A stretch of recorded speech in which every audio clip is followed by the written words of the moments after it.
Anyway, we're gonna watch this, and the reason why we're gonna watch this is like to think about the Iran situation. And the problem is, all this is a distraction from what's going on, which is that people in our country are like not our country. They're not from our country, and they don't actually value our country, and they aren't actually working for the benefit of the country, and they're still here, and they're going to be here, and they're going to grow in numbers, and all the institutions with relations to like money and taxes and school boards and city boards, they're all compromised and fucked. And so you can make money, you can have a good life, but this Iran thing is irrelevant to where America is going. And where America is going is it's being destroyed by very specific groups. And it's not the groups that you'd see, right? So this is called exposing Texas Indian immigration or whatever. I exposed Texas's Indian invasion. And you say, oh, it's Indians ruining the country. It's like, no. The problem is who's running the country and letting the Indians in. And then it's the same thing with like, you go to New Jersey, and this guy has a video about Jews in New Jersey. And it's like, Muncie, New York.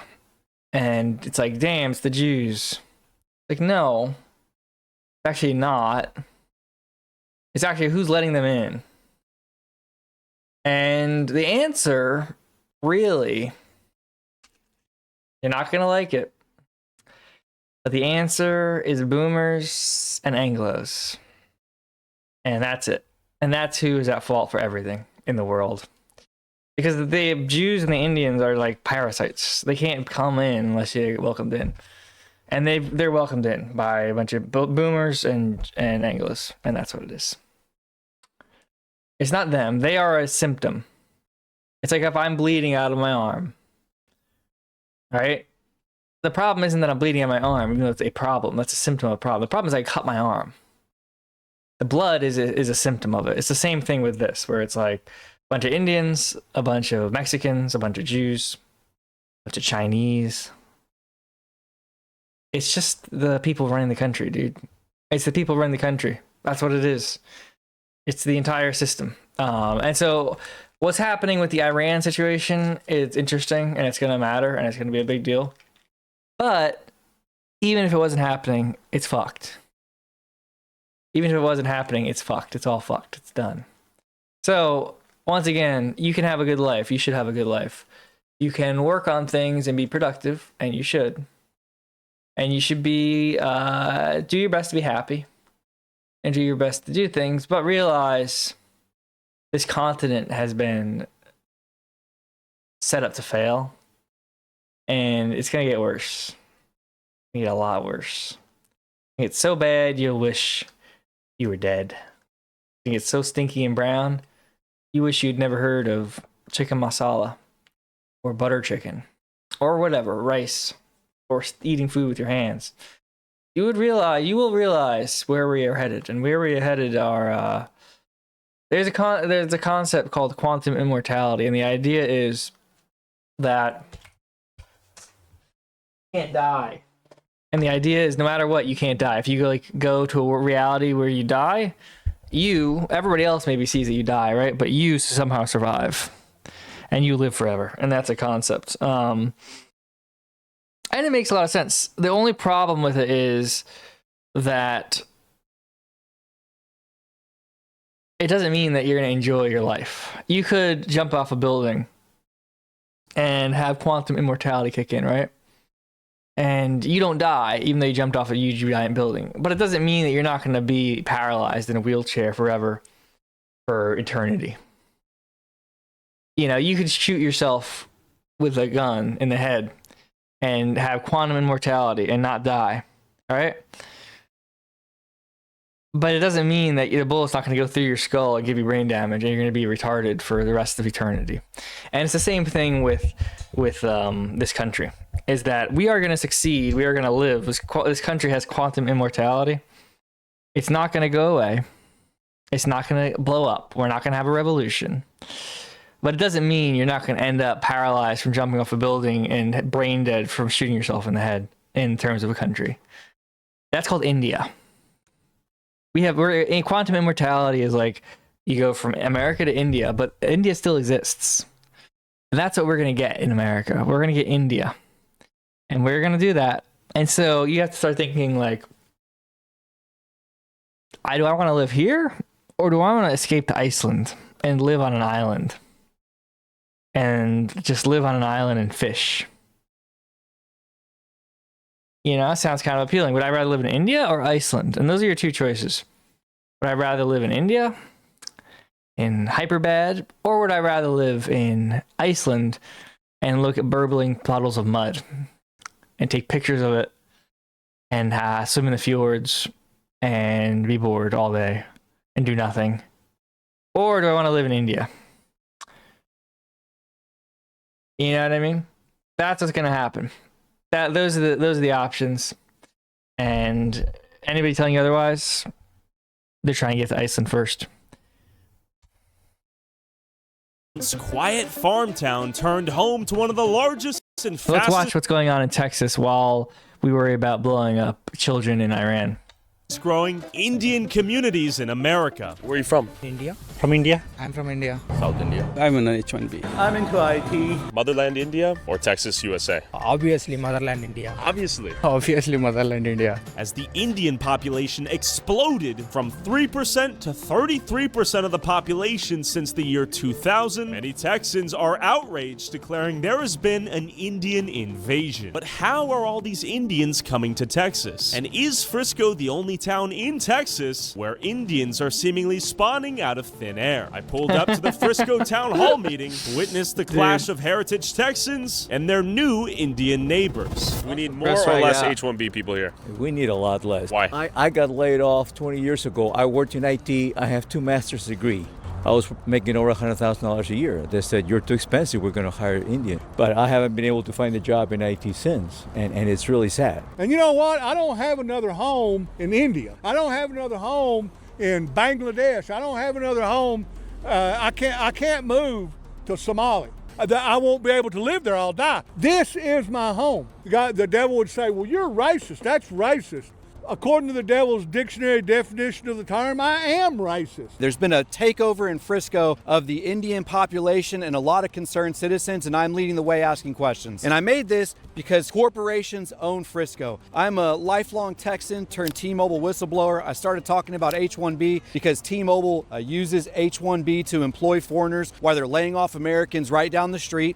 You know, the Indian population in Frisco has exploded 33% of the population over the past 20 years, a 4,510% increase. And you know, there might be a lot of people here that are coming here legally, but there also seems to be some red flags with the H-1B visa program. And the question is, are Indian people using that to bring people over? So you're telling me Frisco's turning into Little Mumbai at this rate? That's what people like to call it these days. I'm America first. I'm pro-American. USA. Yeah, USA. I think it's a good sign. People whoever has done the fraud, they should be brought to the justice. And I'm now running for the Justice of Peace in Texas. Justice of Peace? Yes. What's your name? Martin Paretti. Martin Preti. Yeah. I want everybody enjoy the life, but at the end of the day, we want to do it right.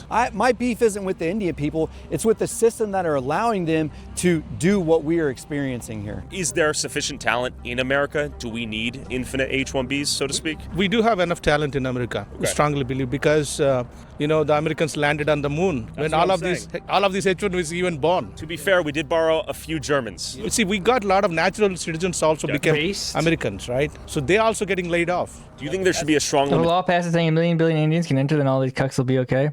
Yeah, no, it's true. That's the thing. It's like,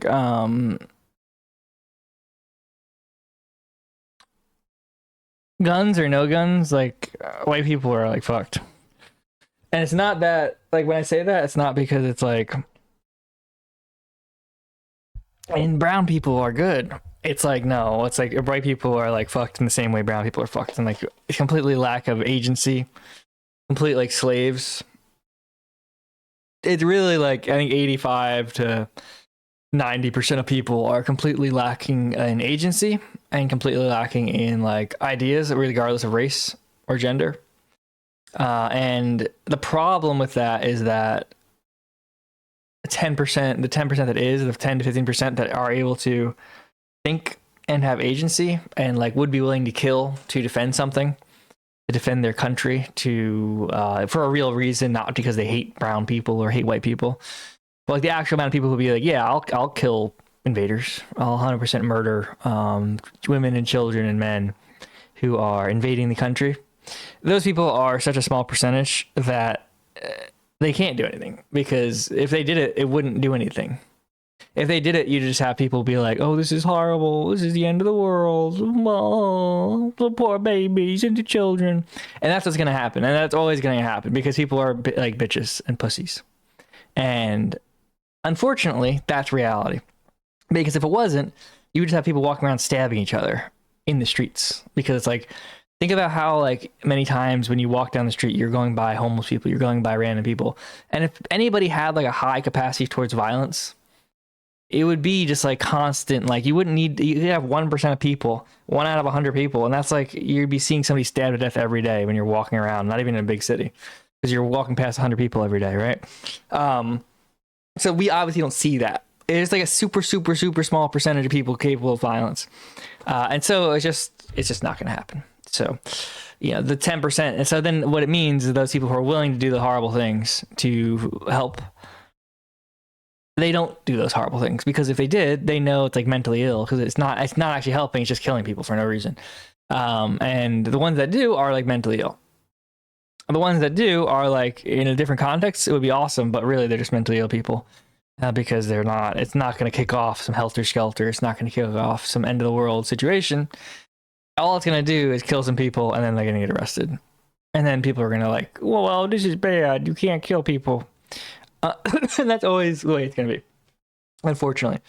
The people who do kill people, when you look, they're always mentally ill. Because people who are mentally well, who would be willing to do it, are like, no, I'd be willing to do it if it did anything. It's not going to do anything. Why am I doing it? And it's like when people are like, well, why did this crazy person not kill... Why did this person shoot up a school instead of shooting the CEO of BlackRock? And it's like, well, I'm thinking that the person who killed a bunch of kids is probably mentally unwell. And they were right in that society's fucked, but they're also mentally ill, and that's why they're killing people in the first place. So you shouldn't be looking for reason. You shouldn't be looking for rationality from irrational people.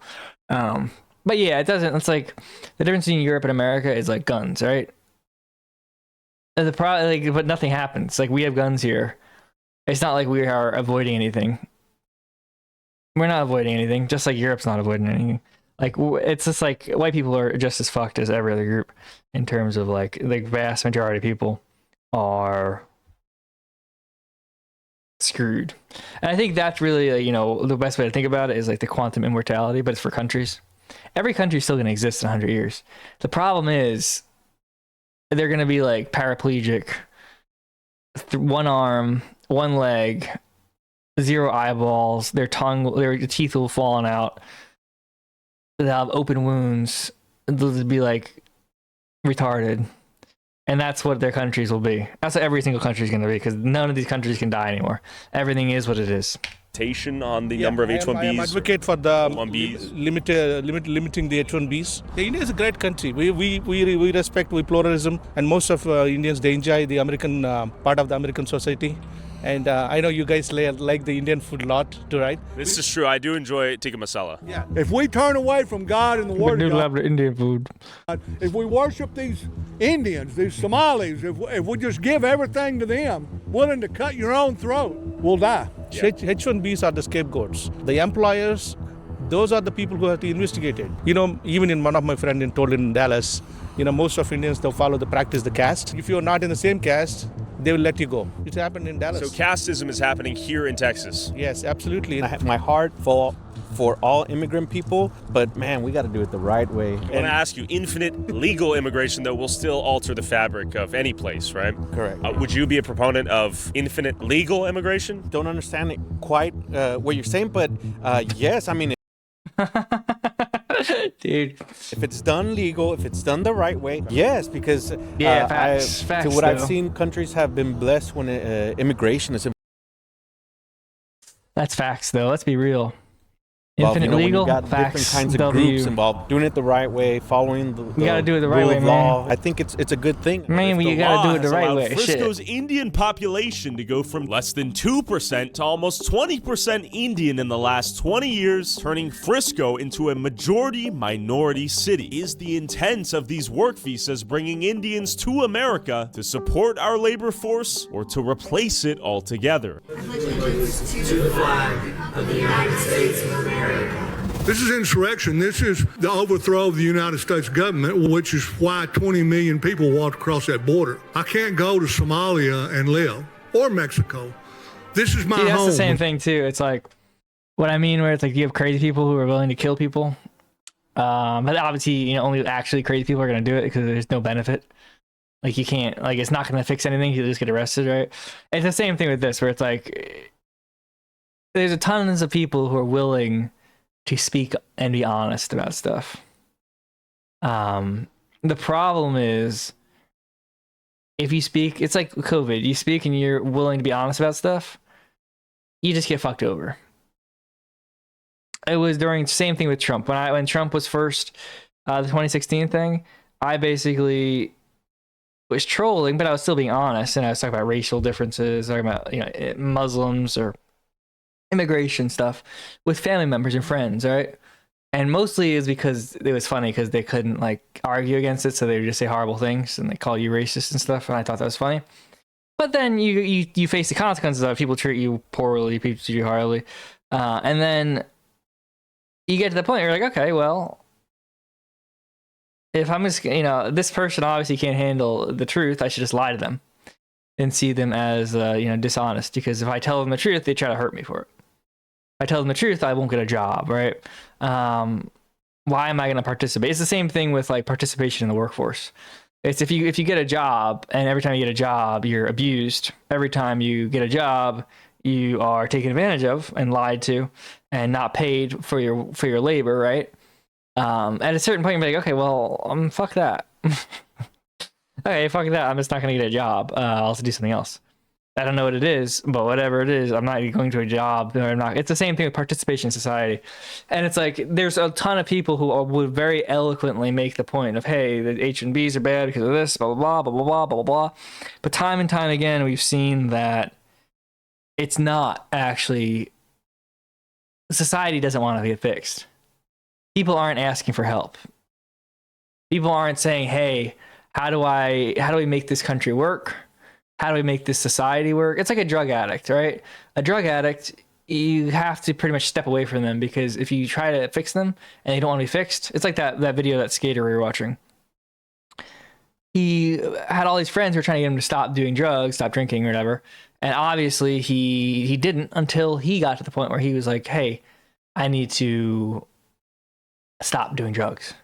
And at that point, then you can go forward and be like, hey, yeah, let's hang out, let's talk, let's find something positive to do. But until they're done, until the drug addict is done being a drug addict, you have to step back and be like, you know what? This person is just going to drag me into their drama.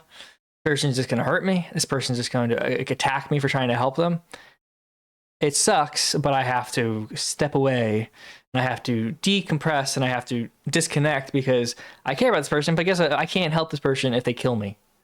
Right? And it's the same thing with politics. It's the same thing with, COVID vaccines, with racial stuff, with politics, with the war, with all this stuff. It's like society isn't at a point where we can be honest about Indians, black people, Mexicans, COVID, white people, abortion, gay stuff, trans stuff.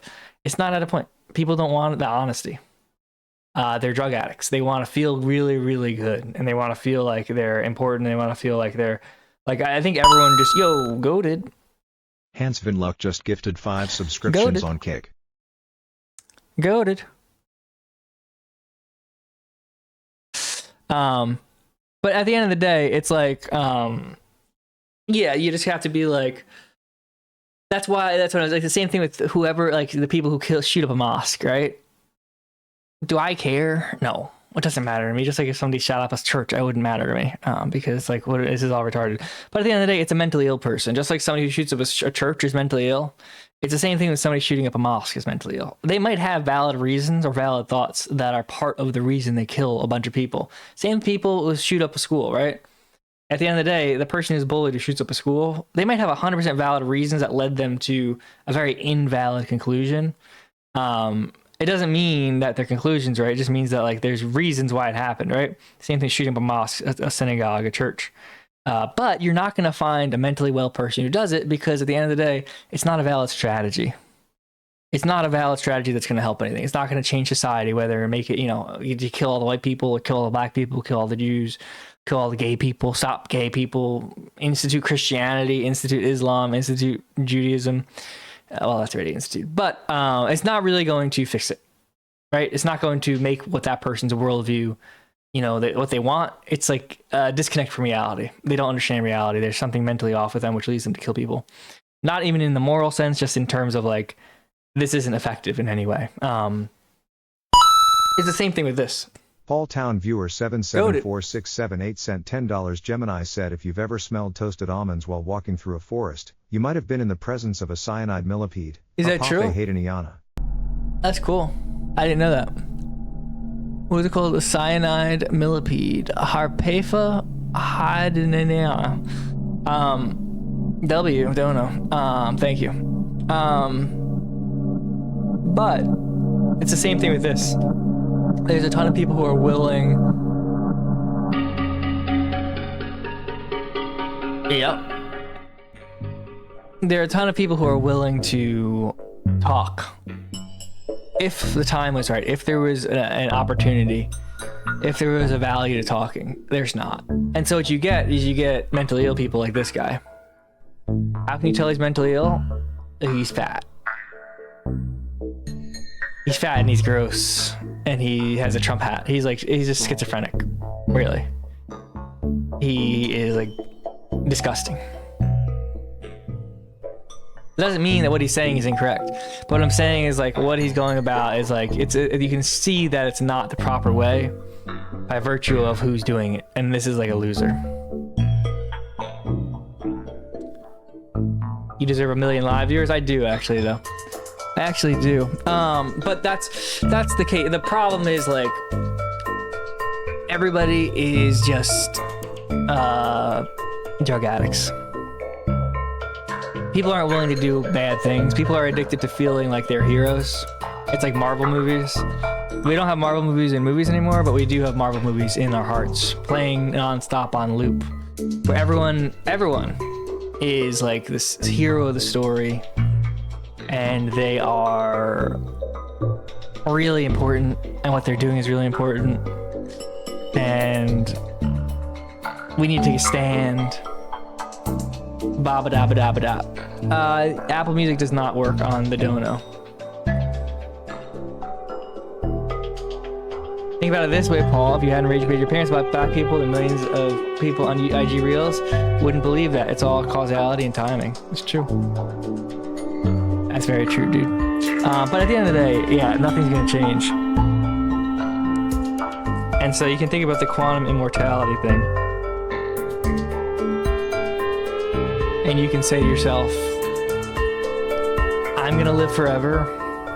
America's gonna live forever. Every country's gonna live forever from now on. But there's no guarantee that it's not gonna be a paraplegic, paralyzed man with Down syndrome, with a bullet hole in his head, with one arm, no legs, and open sores, living forever. That's what it's gonna be for most people. The key is to keep yourself, keep your soul, keep your focus. Thank you, that was very good. I was starting to build up though. Keep your soul and keep your focus, all avoiding shooting yourself in the head or cutting off your leg or being shot or being stabbed or becoming a coward or becoming a bad person, that sort of stuff. Or when you see yourself becoming a bad person, doing your best to, right the wrong and fix the problem, before it's an actual problem. But yeah, I think that's like a good way to think about it. If you hadn't rage baited your parents, will black people and millions of people on IG Reels wouldn't believe that. It's causality, and timing. No, I think that's the big joke too. Is like, I always think of things in terms of a car salesman, a used car salesman, and if you're somebody trying to like push you to do something fast and like it's so important, the reason they're trying to push you to do that fast is because it's like you wouldn't want to do it if you thought about it. You wouldn't want to do it if you thought about it. And that's like where it was with like politics, where it was like, it's so important, we red pill blah blah blah about blah blah blah, and it's like, well, actually, is it important? Because it's going to happen. Somebody else is going to do it. Somebody else is going to red pill. So why am I making myself miserable? That sort of stuff. Why do they want me to make yourself miserable? And the key when you're dealing with a used car salesman is not to argue with them. It's not to like try to find the best car. It's try to like leave. It's like try to leave and figure out, how did I get here? How did I get to this point where I am with a used car salesman? Why am I with a used car salesperson's lot? And how do I avoid this future in the future? And that's like the lesson of being sold a car by a used car salesman. That's basically what I'm saying. The masses are nothing. What's up, hussy piss groper? Walk away, real. Key is to show up at the end of the month. Yeah, the key is to be a car salesman. But at the end of the day, that's how you gotta think about it. And like, that's why the Iran war stuff is kind of like, give me a break, because at the end of the day, it don't matter. It don't matter, dude. Speaking of that, I should probably while we watch this, I should probably do work on the game. Because I was working on the game, getting the game better. And it actually is kind of nice. I just need to work on the... I'll show you guys what it is here. 1 second. Because I don't know if I can show you how to do it without...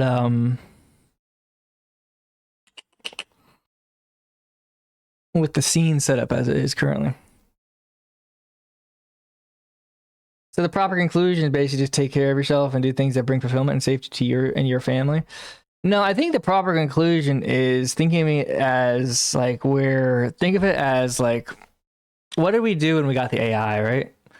First thing everybody tries to do with the AI is have it do its work, right? First thing when you create something that might be sentient or not is like, and I'm not saying it is, it's not, but it might be sentient, right? And as far as we know, it could be, the beginning of sentience, right? Hypothetically. The first thing people try to do with it is like, well, how do we simulate a reality so it does work for me, so it pays, right? And you look at it and it's like, wait a second, if that's what we're thinking, whatever made us probably made the same thing, right?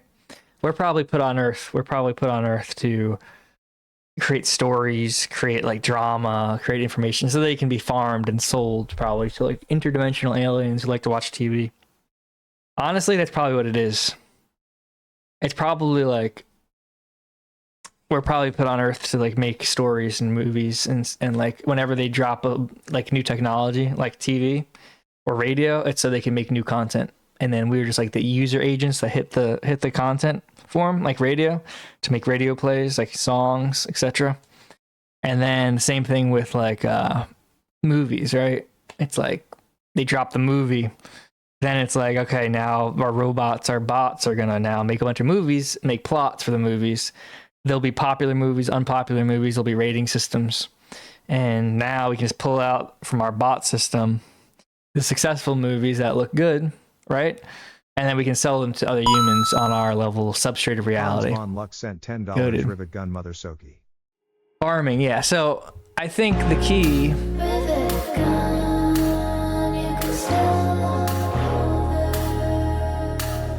Thank you.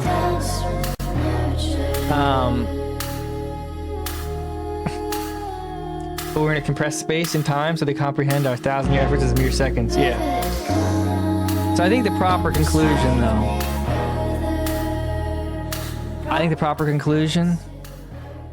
is, I'll tell you the proper conclusion if somebody sends $200. $200 I think is for the good proper conclusion. We should watch the Indian invasion, but I think $200 is a good behind the paywall of the to get the proper conclusion.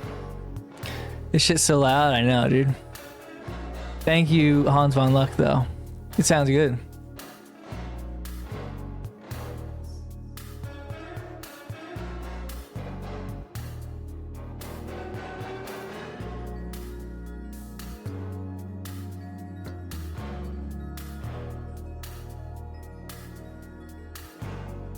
I tried watching this last night, but it was very Indian. Well, it makes sense. It's an Indian video.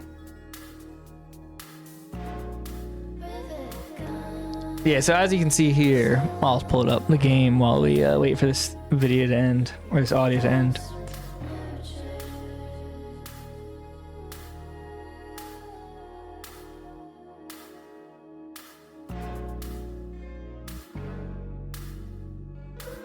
Yeah, we got little, like, we're making a little floor editor to make, like, basic floors. And then we have this, the trigger. And then I would push test room right here to show you guys, but unfortunately, I don't have the scene set up. And this basically just makes it so it's like a laser, a puzzle box, a low box, and yeah. And then this way, like, there'll be puzzles, and there'll be also like things in the game where, you know, traps and stuff. And then we basically make it so we have different deck slots, and then different room sizes. And then it's basically going to have a deck for, you know, floor 1 if it's a combat type floor, right? There's going to be 4 different slots of like what could happen. Then we randomize it. Right, there's a switch there. And I basically made it so it's randomized, but then we can change it. And then yeah, I don't even know what this is. What is this? Oh, pressure plate. Yeah, it's a combat room. Yep, tall box, laser, pot. Stuff like this, and you go over here, right? Yeah, so it's not, if I change the deck slot, it should be,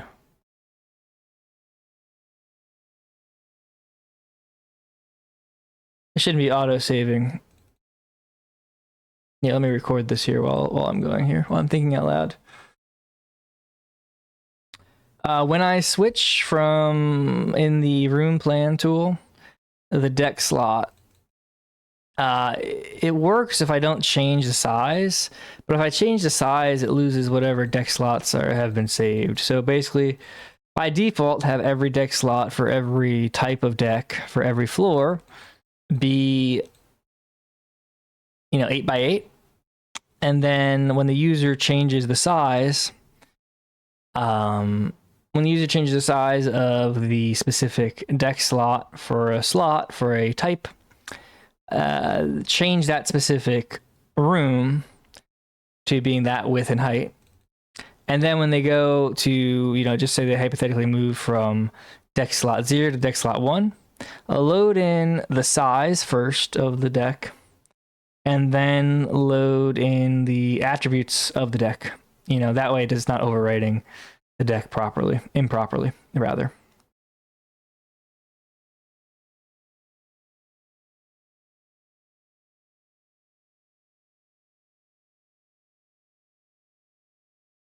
Yeah, isn't that cool though? We're basically building like a little, then basically there'll be 5 different deck slots. There'll be 5 different deck slots for each floor. Right now, we can basically make it bigger later. But then basically it'll choose for every type of room. It'll say, hey, choose one of these 5 slot types of rooms. You know, for a combat room on floor 1, choose from the deck and plop that there. You know, so like the floor plan is auto-generated, and then from the auto-generation of the floor plan, the room plan is auto-generated. And then that way, you know, it's kind of procedural, but it's not all procedural. It's basically we make the room and then we have, a deck of cards. So you have, picture you have, 52 cards, and you throw them on the floor. It's called 52 card pickup. America. The H-1B visas, we don't need them. Not right now, someday, but not now. And now, as of late 2025, T-Mobile USA opened a global... Yeah, and I was thinking about it too. It's like, the failure mode is that we're just talking. We're just talking and we're like wasting time, and it's like a time bomb. And really, the win mode, I think, for doing things is to just do things. The win mode in life is not to talk. The win mode is to assume everybody's going to get distracted and just be talking about retarded stuff. Because if you notice, if you watch like Twitter Spaces or streams or anything, it's like all people ever do is talk. They never do anything. But like what people do is they do stuff.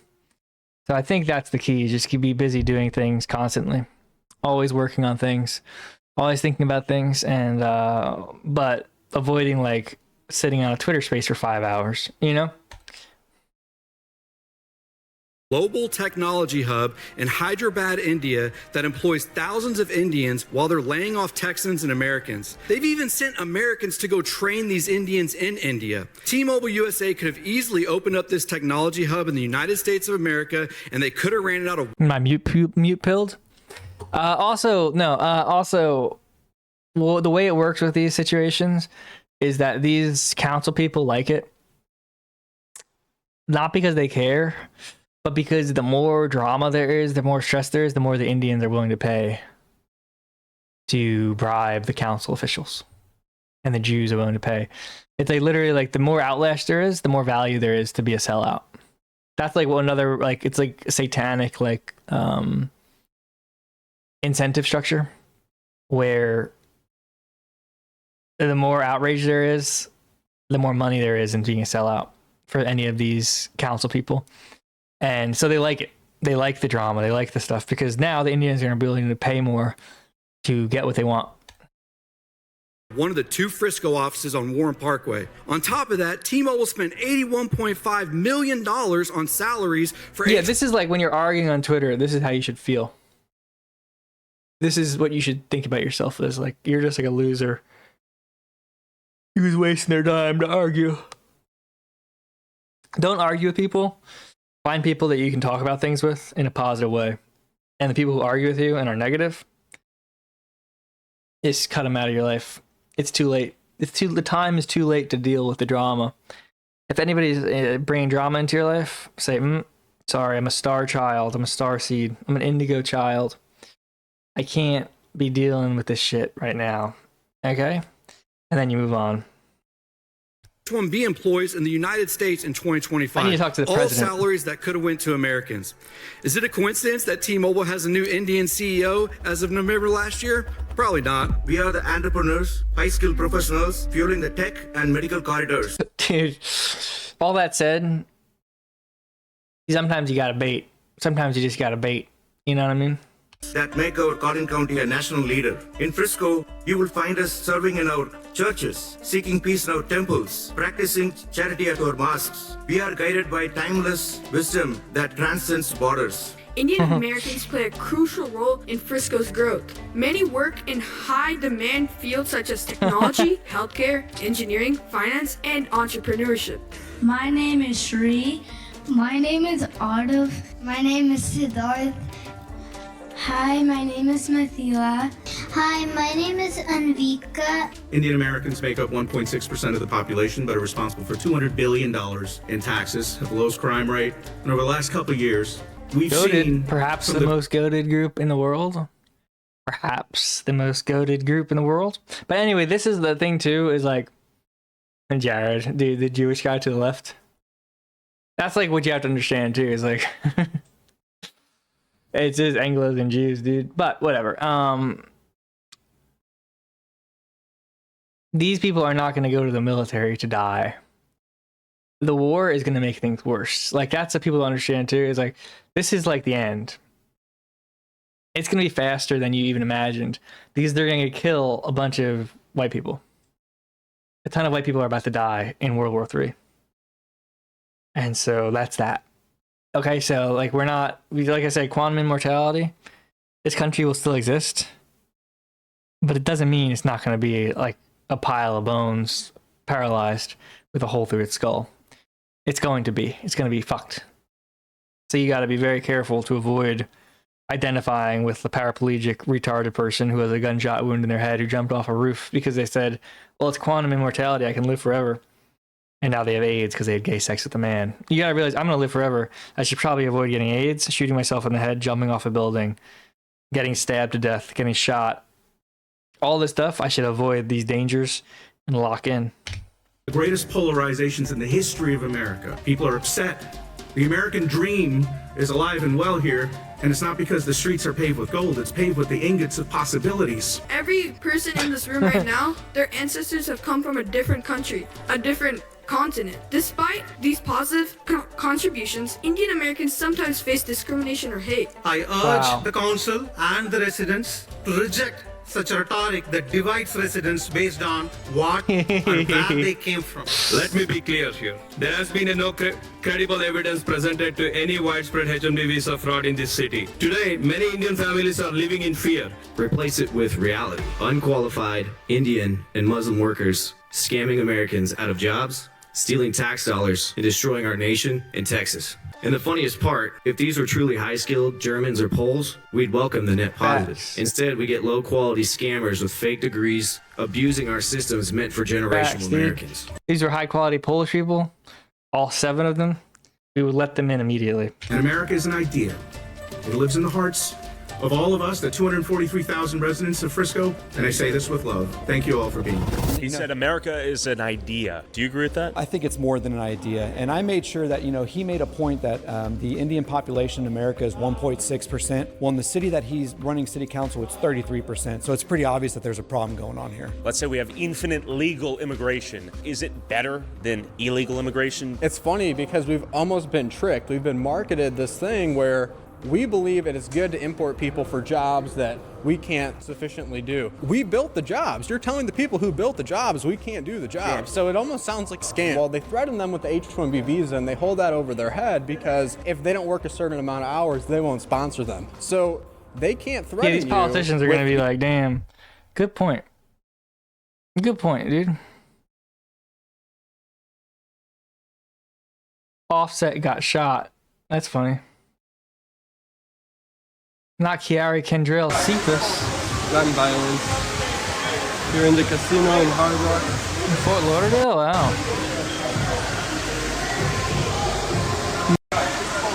Gun violence. Dude, that reminds me of my favorite Offset song.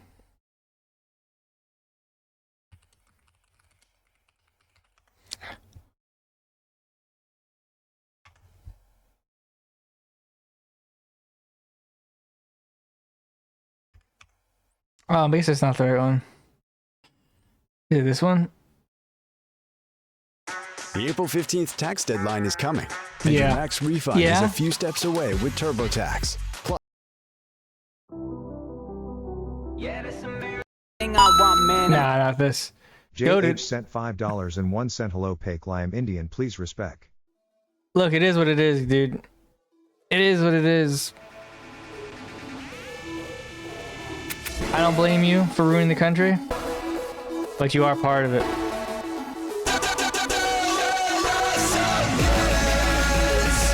W Indian. W Indian, dude.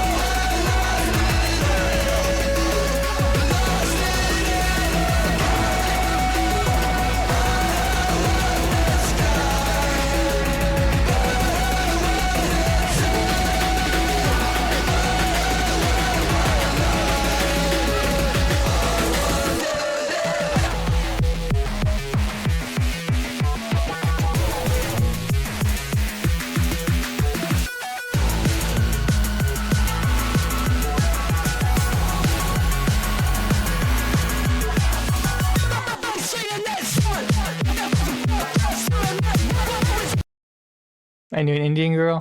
Come on, be nice, dude. J Hachi sent $5.01. Hello, Pake Lime Indian. Please respect. Again? Well, nice. I like your money.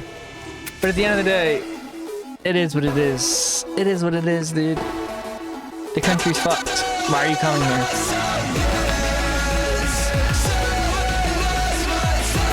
It is what it is, dude.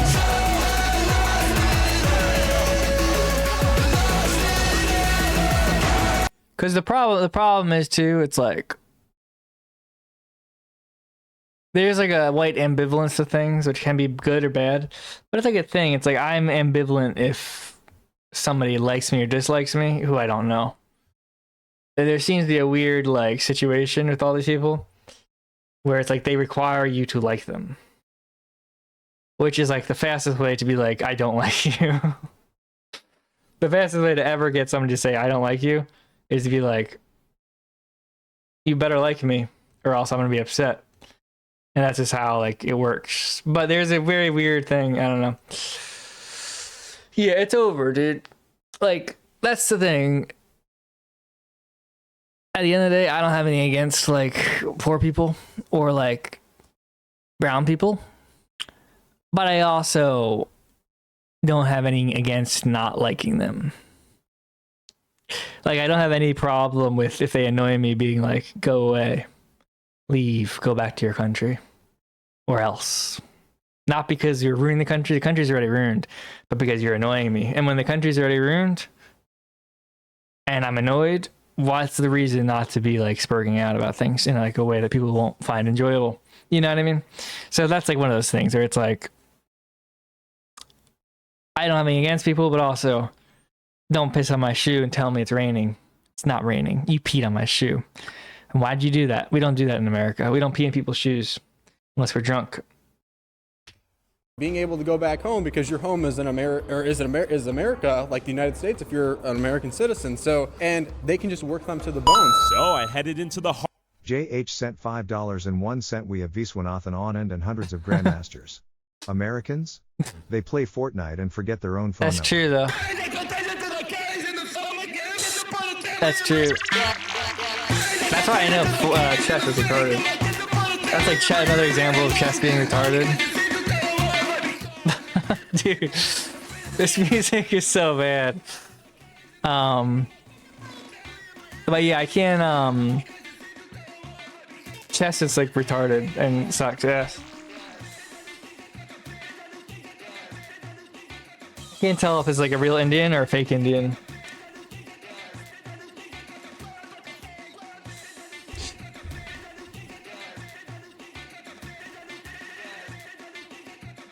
Dude, what would an Indian think if they heard you say that? I don't know. Dude. I'll have my fiance beat them up.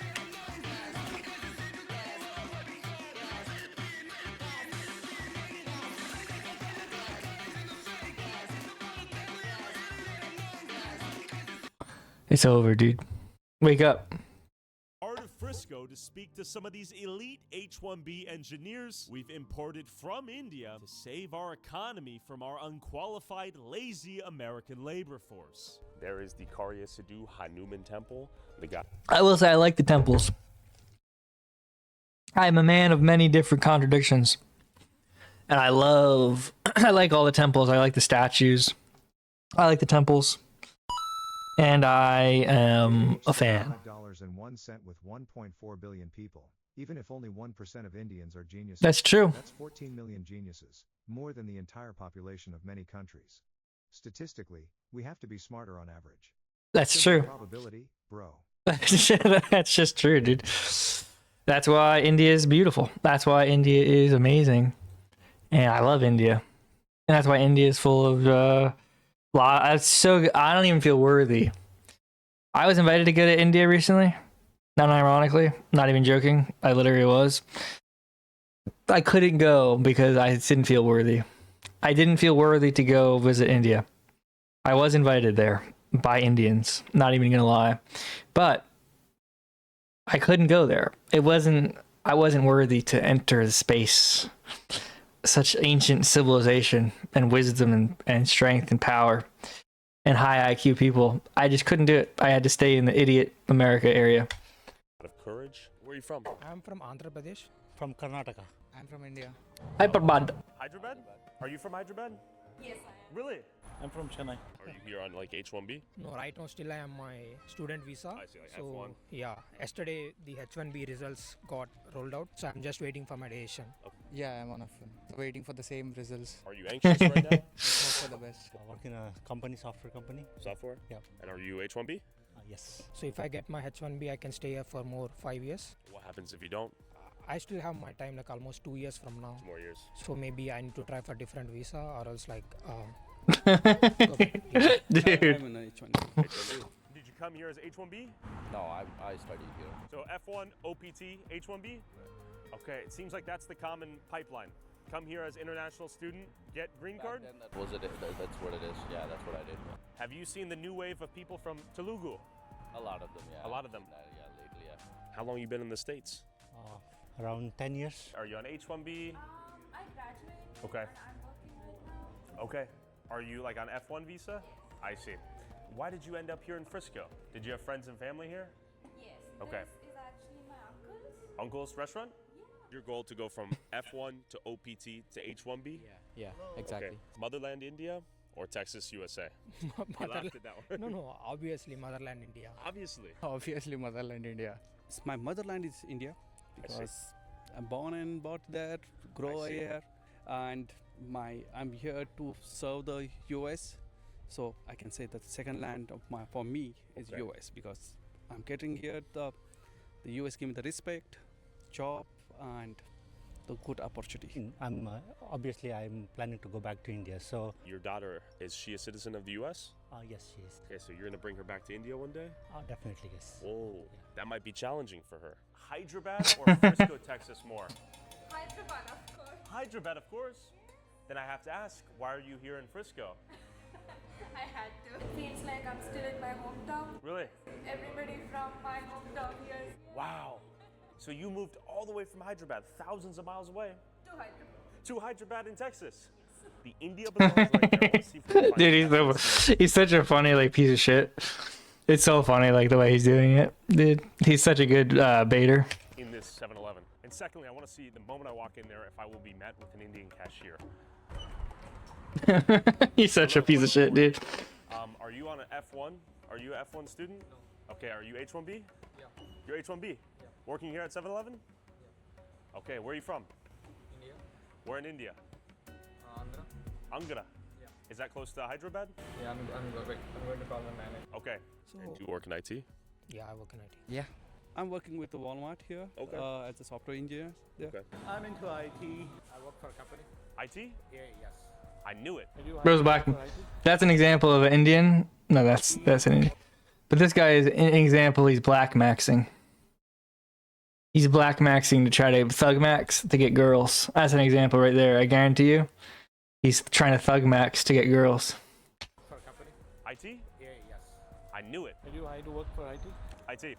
Why do they dominate IT? Just dominate IT because they have a master's degree in computer science. They study back in India. Okay. And they complete engineering, and that's how they just dominate. I'm a student. Student right They now. just dominate. And you work in IT? Yeah. Okay, so my question is, are you F1 visa holder? So as an F1 visa, how many hours can you work per week? 40 hours. And is it legal to work full time on an F1 visa? Yes. That's a nice cheese string right there. Who would have thought? Chicken tandoori pizza before GTA 6. Well, Frisco has become Dallas's unofficial Little India. You can find H1B Indian spawn points all the way up in small Texas towns like Argyle, Texas. Okay, we're in a little Indian suburb near Denton. We're in Argyle, Texas. Lots of Indians. But how did they get here? And why are they in this small, semi-rural suburban town? You gotta tell me, as a Pakistani, why are there so many Indians here? I don't know. They come on IT. Are a lot of F1s working here? Yeah. Yeah? Illegally, right? Illegally. I knew it. Geralt goat. Geralt is the goat, dude. Bro's telling the truth of everything. We will pay right amount for these people, How much? Goated. H sent $5.01 Sundar Pichai, Satya Nadella, Parag Agrawal. Hey, when you're right, you're right. Google my guy. I know. They invented everything. Indians invented everything. They also invented America. Do you know actually 3 out of 4 people who signed the Declaration of Independence were Indian too? How much? Like hours and They were Indian and they signed the Declaration of Independence. and they created America. Actually, Benjamin Franklin was actually an Indian. They pay low here. Should I expose them? Low. Who's the manager here? Is there a manager here? Are you the manager? Are you the manager? You have permission. Yeah, I have permission. I'm here to ask you, are you paying F1 students illegal rates? No students here. No? Everybody has a work. You have paperwork? Yes. Yeah, you pay them legal rates? Are you sure? Yes, sure. Do you own the store? I'm the manager, right? What visa are you on? I'm on a work visa. On a work visa. H1B? I have a work visa. I don't want to reveal. I was told on good authority there may be some F1 employees here being paid under the table illegal rates. That's what I'm asking you. Is that true or false? Sir, this is a busy time. Is it true so or is it we false? can talk outside. Where are you from? I'm from India. Hyderabad. I'm from India, Hyderabad. I'm from Hyderabad. Is that Hyderabad? Yeah. In India, Okay, Hyderabad? in the same state but in a different city. What visa are you on? F1 student? What do you study? Computer science. I'm on green card. Do I need to specify that? Yes, if you could. Oh, you don't want to? Why? That's my wish. I see. Bro got a Tesla. Bro got a Tesla with the black ice. Bro's valid, dude. Bro's valid. He got the black ice, little trees, air freshener. Bro's like a felon. Bro's straight up a felon, dude. One if you're working, right? That's fine. Okay. I'm a TN visa. I'm permanent. Okay, so your green card. Yeah. Would you prefer India or USA? US is good. Why not Okay. US? That's why I'm here. Is your wife here? No, yes, here. But yeah, Is she on? Is she also on a visa? no, she's not. She's on the same green card with me. Same green card. And do you have kids? Yes, sir. Yes. And are they here? Yes, they are here. They're going to school. Okay, Everything is so- good. They're born and raised here. Everything is good. Oh, born and raised here. Yeah. Okay. What are you working? Software. Engineer? Software. Software engineer. Did you get a college education in India or the USA? India. Yeah, I work in IT. IT. Why are Indians so good at software engineering? That takes a lot of math, Brain power? physics. I came here on F1, but then I converted to H1. And So I'm you on- came on F1 and then graduated to H1? Yeah, How hard was that process? it was cool actually. I'm from TN. Canada. You're from Canada. It's kind of chill. Came from It was just India kind of to chill, you know. Canada to Texas.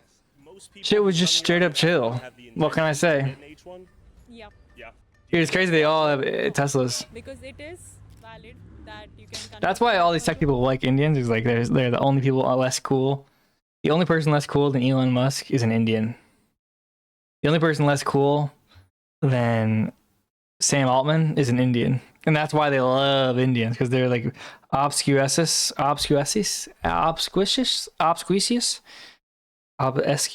however you say it.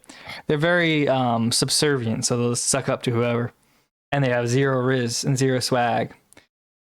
H1. That is the reason most of the people come here. But isn't F1 just for people who are coming here to study? And Why do they have Teslas? Because they think they're cool.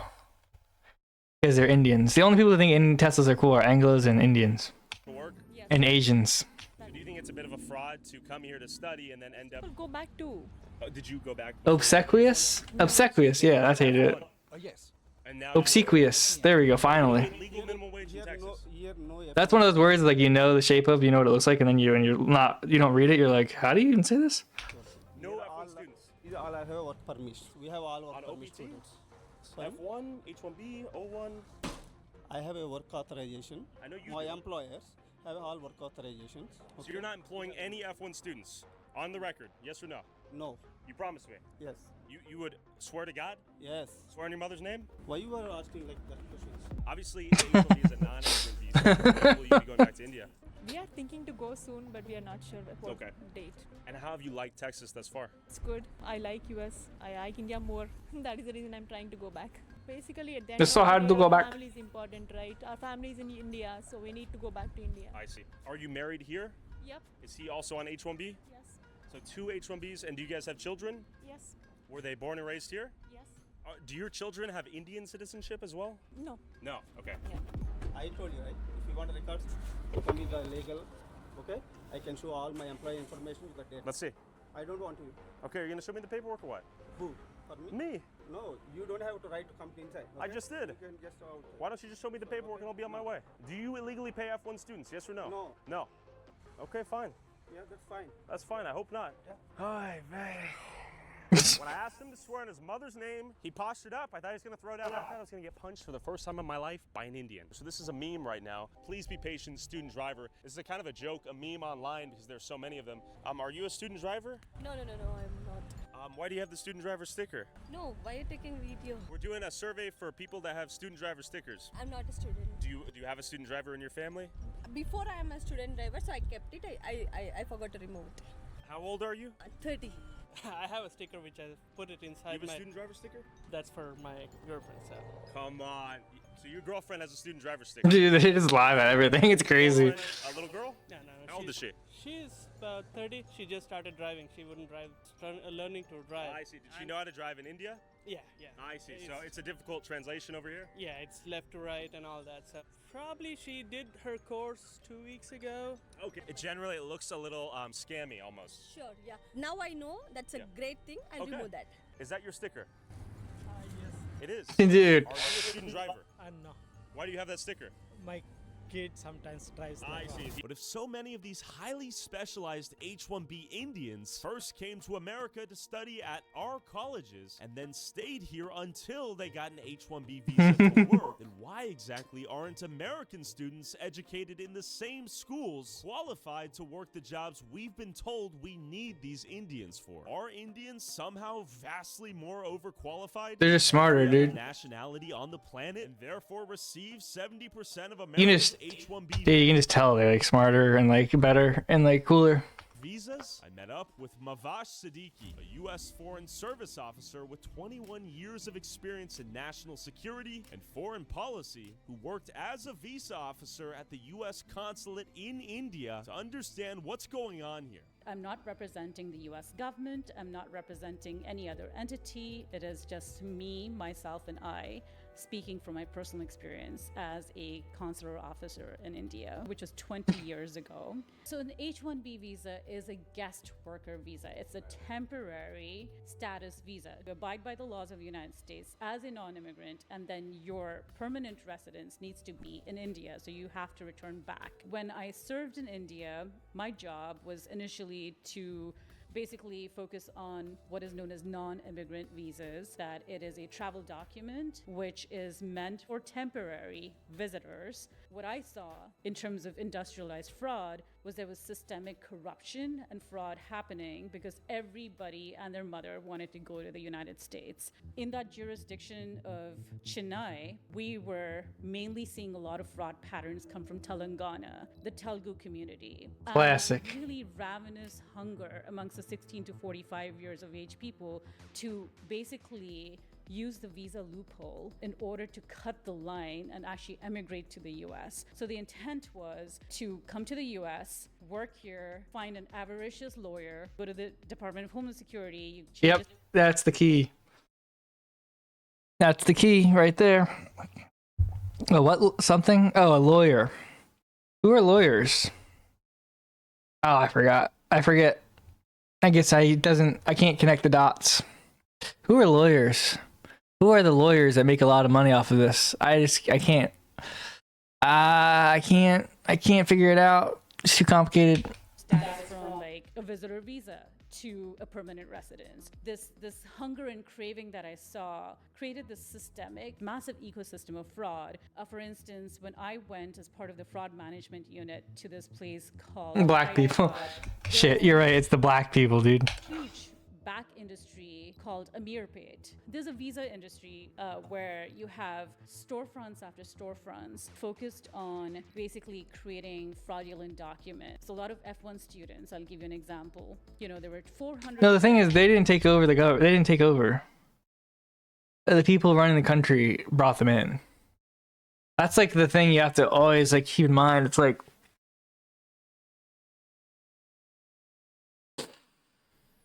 it's like us going to war in Iran, right? At the end of the day, you can be like to somebody at a certain point, it's like, yeah, why'd you sign up for the military? You're a bad person, right? You could do that if you wanted. That's a valid reason. But I think we all know people who are not bad people who are in the military, right? I do. I definitely know a lot of people who are quality who are in the military. There's a lot of retards who are in the military, but there's a lot of quality people in the military, usually officers and stuff. But you kind of ask yourself, like, who is the person who is making us go to Iran, right? It's like Donald Trump and his like staff and his government and whoever controls them. And that's really who the problem is. You know what I mean? Like, let's not get to the point where we have people who are willing to work hard and who are like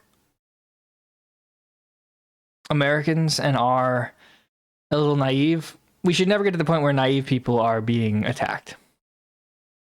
Like, we can get to the point where naive people are like, you can pity them and feel bad for them, but we don't want to end up like Israel, where they have a slur. I forget what it is. They have a literal slur for people who act like willing to work hard and aren't willing to scam.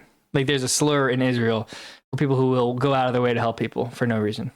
That's a slur. We don't want to get to that point. Right? So let's think about it in that way. Think about it in terms of like, it's like, yeah, these people are annoying, but really it's like, it's the city council who's letting them in. It's all these people who are letting them in. And, you know, the problem with what I'm saying is slightly abstracted from like basic emotions. And so it'll never be understood.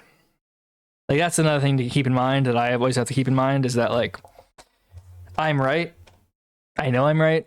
I'm explaining how I'm right, but most people can't. Like, most people can't conceptualize the idea of like dispassionate analysis, where you're not like, oh, I hate this person, so they're a problem. You can just be like, oh, I don't like want Indians destroying America, and not hate them. You can just be like, yeah, well, you shouldn't be here. Sorry. Like, you got to go. And then scale your, you know, retribution, or scale your negative emotions, scale your negative consequences with their refusal to acquiesce and leave. That's like how you should be doing things, like killing people or war. It shouldn't be because, oh, I hate you, I want to kill you. It should be like, oh, you need to die because you're not doing what I need you to do. Like, that's how you should think about things. Like, oh, it shouldn't be like, oh, this makes me feel bad, so it's horrible. It's like, well, this makes me feel bad, so something about it is bad for me. What is the thing that's bad for me? Goated. Oh, R Bravo, I haven't heard seen from you in a while, dude. I pity the sneako. Keep your wrists limp. You know, Roman saluting chat. But no, it's just, yeah, it's like true. Like, you have to like that's like the problem, is like the correct way to going about like war is like, oh, you're going to kill my family if I don't kill you. I know you have a family, but I got to kill you because I don't want my family and myself to die. All right. I don't have to hate this person to be like, hey, I need to kill you because you're going to kill me if I don't kill you. That's like how we should be thinking about things.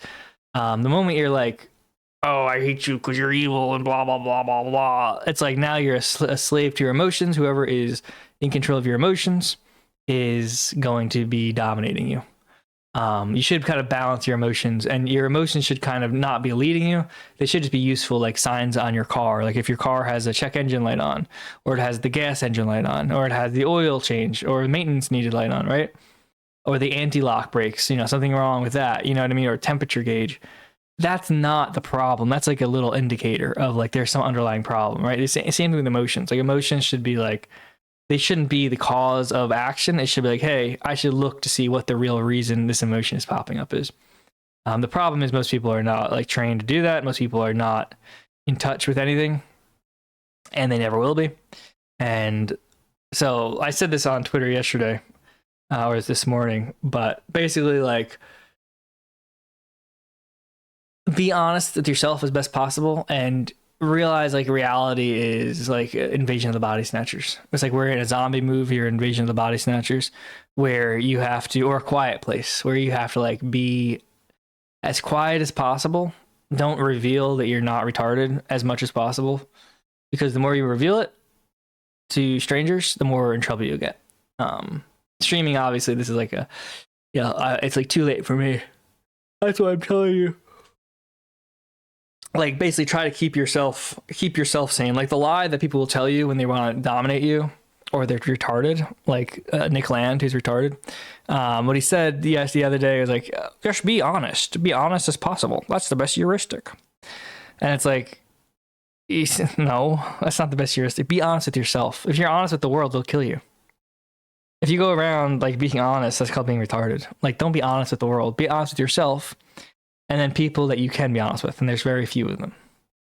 And everybody else lie to, because you are in a hostile environment where Indians are in Texas, Jews are in New Jersey, and they're just taking over towns, and there's fraud everywhere, and just welfare fraud by every single group except for white people. And it's basically just like, we are not in a friendly environment. The country's dead. It already is dead. It's not going to die. The trick they have right now, and the trick they are doing, is making you think you still have the country. That's the trick. The trick is to be like, hey, we're going to lose the country if we don't fight. Now you need to be freaked out and do things. It's like the car salesman thing. No, it's done. It's over. It's over. It's done. It's finished. Now we make something else without people. We don't tie our future to a bunch of morons who are like idiots and are like ugly and fat and stupid. We say to ourselves, oh, it's done already. Okay, it's done. It's finished. Unfortunately, our parents, our grandparents, our great-grandparents, they failed. They suck. They sucked at what they were doing. They traded the entire country for like a cruise and a second house. And they didn't even do that. Most of them just wasted their entire life. So they sucked at it. It's done. It's over. Now we go forward. Now you can do things. You can take back things. You can get things. You can get rich. You can, make a business. You can buy property, do that sort of stuff. But you do it with the understanding of like, it's fucked. It's not like, oh, it's going to be fucked if we're not careful. It's like, it's done. It's over. This country's dead. It's a hollow husk. It has a bunch of Indians and Jews everywhere. Just like rats and like cockroaches everywhere, just eating away at everything. And it's done. It's not going to get better. And they all had the same bank documents, but they had the guts to present the... Yeah, Sneeko was too honest and admitted to watching gay porn. Yeah, we don't say that here. We might do it. We don't do it. You know what I mean? My audience might watch gay porn every day, but we don't say it in my chat. We pretend we don't. You know what I mean?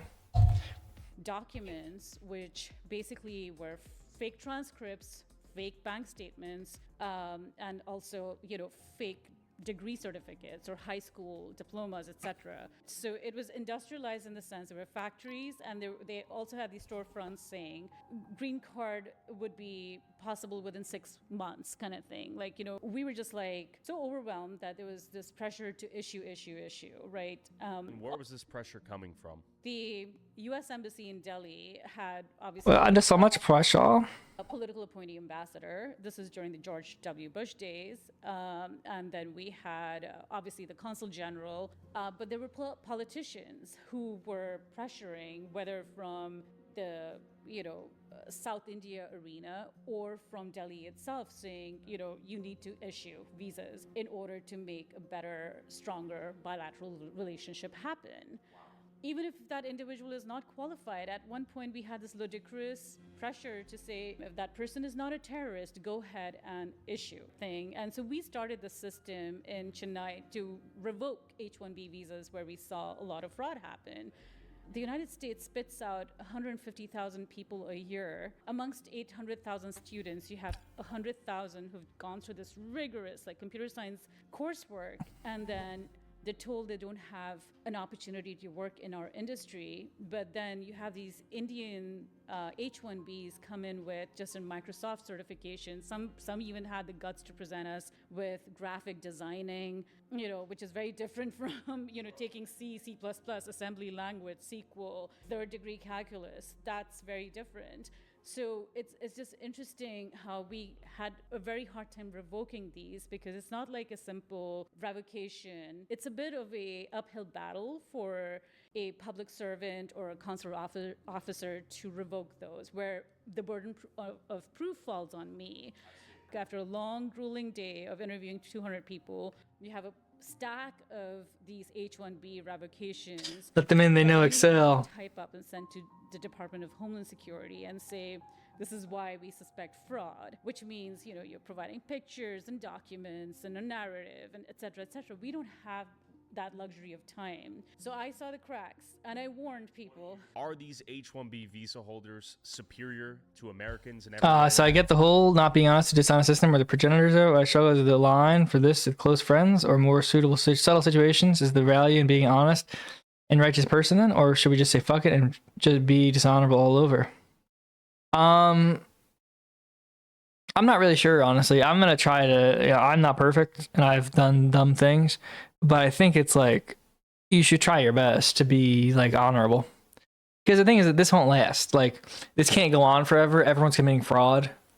All these government programs are just like off the back of hardworking people, and people are gonna get disillusioned. And I think that's what really matters. Like, well, that's what defines you as a person. Like, in my opinion, this is when you know it's serious. When I switch to the one thing is like, what matters is not what you're doing when things are going well, when you have a lot of money. Maybe that matters too, but like, it's very easy to be like optimistic. It's very easy to be like, yeah, God loves me and blah, blah, blah. And, you know, that's because I'm good and all that stuff. When you have money and you have opportunities and that sort of stuff. I think what really defines a man, at least, is like, do you give up? Do you give in to all your worst instincts when the chips are down, when things are rough, when things are horrible? Or do you act with honor? Because I think that's the thing. I think we should try to do our best to act with honor and try to do our best to make our, you know, there are always opportunities make things suck. Like, there are always opportunities to make money. There are always opportunities to make things and be like creative and hang out with friends and be a good person and help people who need help, regardless of who they are, right? I think that's what defines like a good person, is actually like sticking to some principle. It doesn't necessarily need to be my principles, you know, but I think it's sticking to some sort of like ideal of like, well, what is a man? What is a good man? What is like a good person? And that's like somebody who works hard, somebody who doesn't fuck over people for no reason, somebody who like tries to keep their word as best possible, tries to avoid temptation and tries to push, you know, good values, and not for the purposes of like, oh, and that can be a good man, but just because it's like, would I rather be that, or would I rather be like a scammy? Like, do I look at these people and say to myself, I wish I was them? And no, there's none of these people do I ever like look at and be like, damn, wish I was this Indian who's doing visa fraud and committing fraud. Wish I was this person who's a criminal and doing fraud and is a piece of shit. Like, no, I don't want to. Now, maybe there's certain things about their life that I wish I had, right? Like a sports car would be nice, right? Why not? Andrew Tate's sports cars would be nice. Do I wish I was him? Do I wish I had done what he's done to make money? No. Like, certain things he has, yeah, it'd be nice to have his like stuff, but I'm not willing to do the things that he's done to get them, right? And I think that's really the test, is like, are you willing to debase yourself for worldly things, or can you maintain some sort of honor and some sort of dignity and some sort of soul, and do your best? And you're not going to be perfect, but do your best to like maintain it when the chips are down, you know, when, you know, that sort of thing is down. Because it's like, you look at with like Ireland and like Great Britain or whatever, and the reason Ireland is its own country still is because you had people who were like, yeah, like, it's the ships are down, but fuck that, I'm not gonna be a worm. I'm not gonna like give in to these like weirdo freaks, you know. I'm not gonna give up and join the Borg and be a soulless loser like these people. These people suck. I hate them.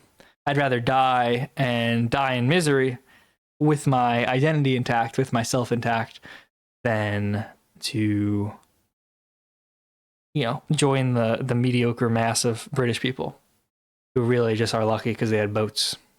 Because that's the thing about British people, is that they literally just lucked into having boats in the middle of the ocean. They're like situated to be in the middle of everything with boats. So once boats weren't the main reason for wealth, all of a sudden they just failed at everything because they suck ass and they are gay. But that's neither here nor there. But that's the thing. I think it's the same thing with Irish. It's like, yeah, I don't think what we have now is going to last forever. I don't think what we have with the Indians and Jews and whatever, and arguing and politics and Trump and Palantir and all these like weird little freaks that are just getting government subsidies, that can't last forever. Just like the British Empire didn't last forever, this won't last forever. And do you want to give in and you want to become like these scammers, and do you want to become like these freaks, do you want to become like these weirdos and losers and get maybe a sports car out of it? No. Or do you want to see, hey, maybe let's see if I can survive, see if I can last long enough, be willing to lose, be willing to like say goodbye, with your dignity intact, with your soul intact, and with your values intact, right? Not to be perfect, but and not to be like, you're going to be like, oh yeah, this is awesome, I chose to do this. There are a lot of times you're like, oh damn, I should have chose the other thing. But like, make it so you don't. You make it so you never give up. That sort of stuff. Yeah, what's up, Mr. Frog Whistle? Yeah, just try to keep your soul. I mean, it's not gonna be perfect, and you might lose it. But I think never giving up, never selling out. It is what it is. You gotta keep it pushing. You know what I mean? Well put. I know I try my best, but I even have to get a job in industry by stretching the truth in interviews because the Indians I compete with do the same. Yeah, that's like, I think that's fine. I mean, for me personally, I can't do it. Like, it's not like a moral thing. It's just like I'm refusing to play this game. Like, I can't. It's not a moral thing. I just my soul, I can't take it. I am too weak. It weakens me too much. But I kind of reached that level very early with like Blackboard. Like, I dropped out of college because I said Blackboard is like, I can't. This is too retarded. And I can't click through 50 different things to find my schedule to go sit in class for a retard to talk about something I don't care about. Like, this is just too horrible and this is too stupid. I was working at a startup. I'm smart. I've done a lot of things. I've worked at multiple jobs. I don't need to go do this. This is retarded. I'm not doing this. I refuse. So I have a very low like ability to put up with bullshit, stuff like that. I mean, that's helped me in a lot of ways, but also it screwed me over in a lot of ways. So if you can do it, the stability of a job is good. The only problem is it can become a golden handcuff thing. Like, you're forced to, like, I've been forced to, what's up? Great Sex just resubscribed. Goated.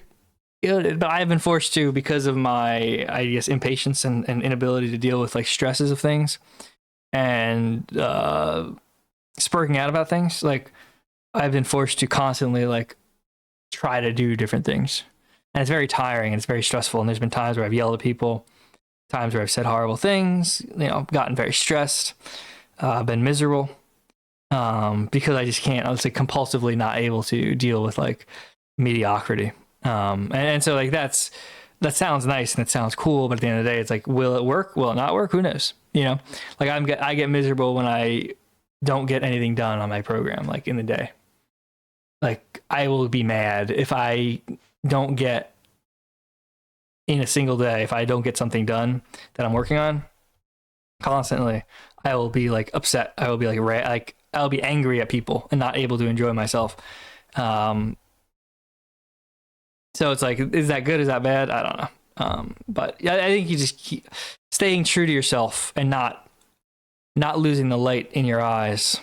And you'll know if you're losing light in your eyes. And then staying true to yourself and doing your best and being willing to do what it takes, to win.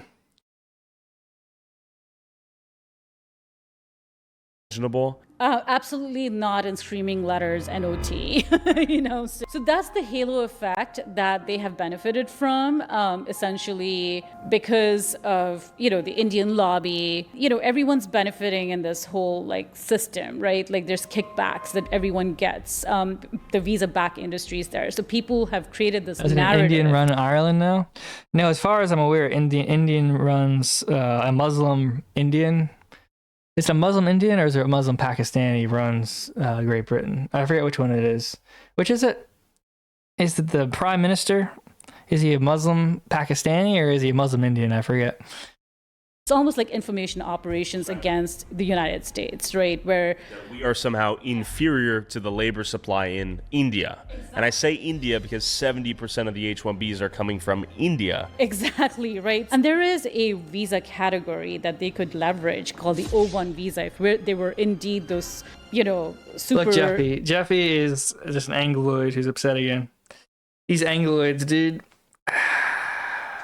can't really geeks or very smart people, but these are not exemplary individuals. These are run-of-the-mill people, but when they come here between the 16 to 45 years Geralt's of age, your prime minister, Jeffy. That's the crazy part about all this, is that Geralt is Jeffy's prime minister. Ones who have basically taken the F1 visa route, and then they get sashayed into the OPT program, and then they get preferential treatment by the Silicon Valley managers and the various IT industry managers who are basically get seated in the H-1B managerial role. They would prefer their own. Jeffy's just in chat seething right now. Bro's literally just like losing his mind, just completely lost his brain. He can't comprehend how much I just owned him right there. And now he's fucked. Now he knows it's over. Indian people, because it's not about necessarily, because the Indians are the best and the brightest. You know, briberies. It's just that they're the sexiest. It's not that they're the best and the brightest, they're just the sexiest. Let's be real. Quite normalized. The sad part is that I saw a lot of H-1Bs as well as J-1s, especially physicians and others who have bought their seats into medical school. And you have 40% percentile on your score sheet. You're basically an Sorry F to race student, docs you, dude. but you can get ahead. That sort of stuff does not jive with our values. Our values are very different. Any minority American would have a worse chance to get into any of these big IT companies because the value system is different, where, the H-1B manager would expect that these people that he's bringing in, whether he or she are bringing in, the idea is to get a cut from their salaries. It's almost like a pyramid scheme. It's like a kickback scheme. It's like pay skimming, for instance. So nice quid pro quo system, and everyone's happy. No one outs the other. And that basically the IT manager does know that if he or she gets outed, then this person will lose their job. So it's kind of like an honor among thieves. So today, I don't know what things look like, but I'm aware, from a lot of my colleagues who are currently working, that fraud has ballooned. So then you have religious workers being invited on an H-1B. You have accountants being invited on an H-1B. These are not specialized skills. Teachers being invited. Our colleges and universities create these wonderful, best and brightest computer scientists and computer programmers and engineers. After a 4-year college degree, we go through rigorous training. That holistic training that happens in the United States far supersedes what you find amongst the H-1B clout. And out of all the 50,000 plus visa applications, how many of those were legitimate? There were, easily between 70 to 80%. That was my denial rate. And we created that gold rush. One example of how H-1B Indians are used to suppress American wages, it all starts with this guy who needs some more cheap labor. To avoid the headache and costs of hiring an American, he outsources the job to an IT staffing company. This IT staffing company claims to have an army of high-skilled H-1Bs to fulfill the contract, all at a cheaper cost. And most of the time, these IT staffing companies will rent an office like the empty ones you're about to see, put that address on their H-1B's employees' paperwork, basically telling the government, don't worry, here's the office where he'll be working. But the reality is, the IT staffing company won't use that office for anything and will send the H-1B employee directly to the client's worksite. The client gets cheaper labor without the responsibility of sponsoring the H-1B. The H-1B makes great money compared to what they'd make in India. They can work towards getting a green card in the US, and most importantly, they don't have to live in India. All while the IT staffing company collects the spread between what they underpay their H-1B employee and what the client pays them. It's a win-win-win for everyone but the American worker. India number one. Now let's go investigate these genius Indian IT staffing companies littered all over Texas. But real quick, I just made $100 by playing games on my phone. And no, it's not too good to be true. Kick.com show you. / Free cash is a go up and Bro's just playing video games. I need to do this. I need to play this game all day, every day. Amazon. But if you're gonna play games on your phone, you might as well get paid for it. Thanks, free cash. Back to the video. There is a single company. Fuck you mean, man? How dare you? Shit ain't a joke, bro. Hey, Paul, have you heard of Angine de Poitrine?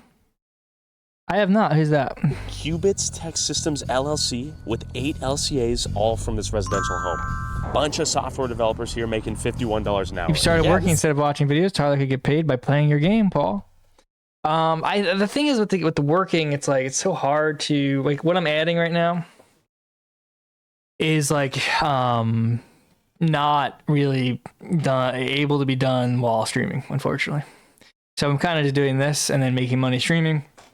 I'm kind of front loading a lot of the work while I'm doing it, and then once I get that done, like over the next like week or two, once I hit a certain threshold, I'll focus more on the game.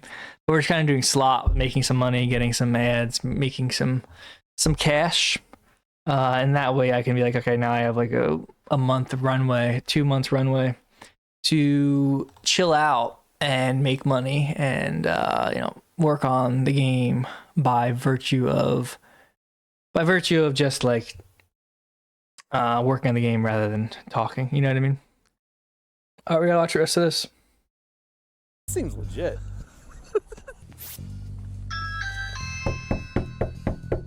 Hi there, worksite inspection. Nice Norwood here. Hey, don't make me get my mods back. Hey, who is this?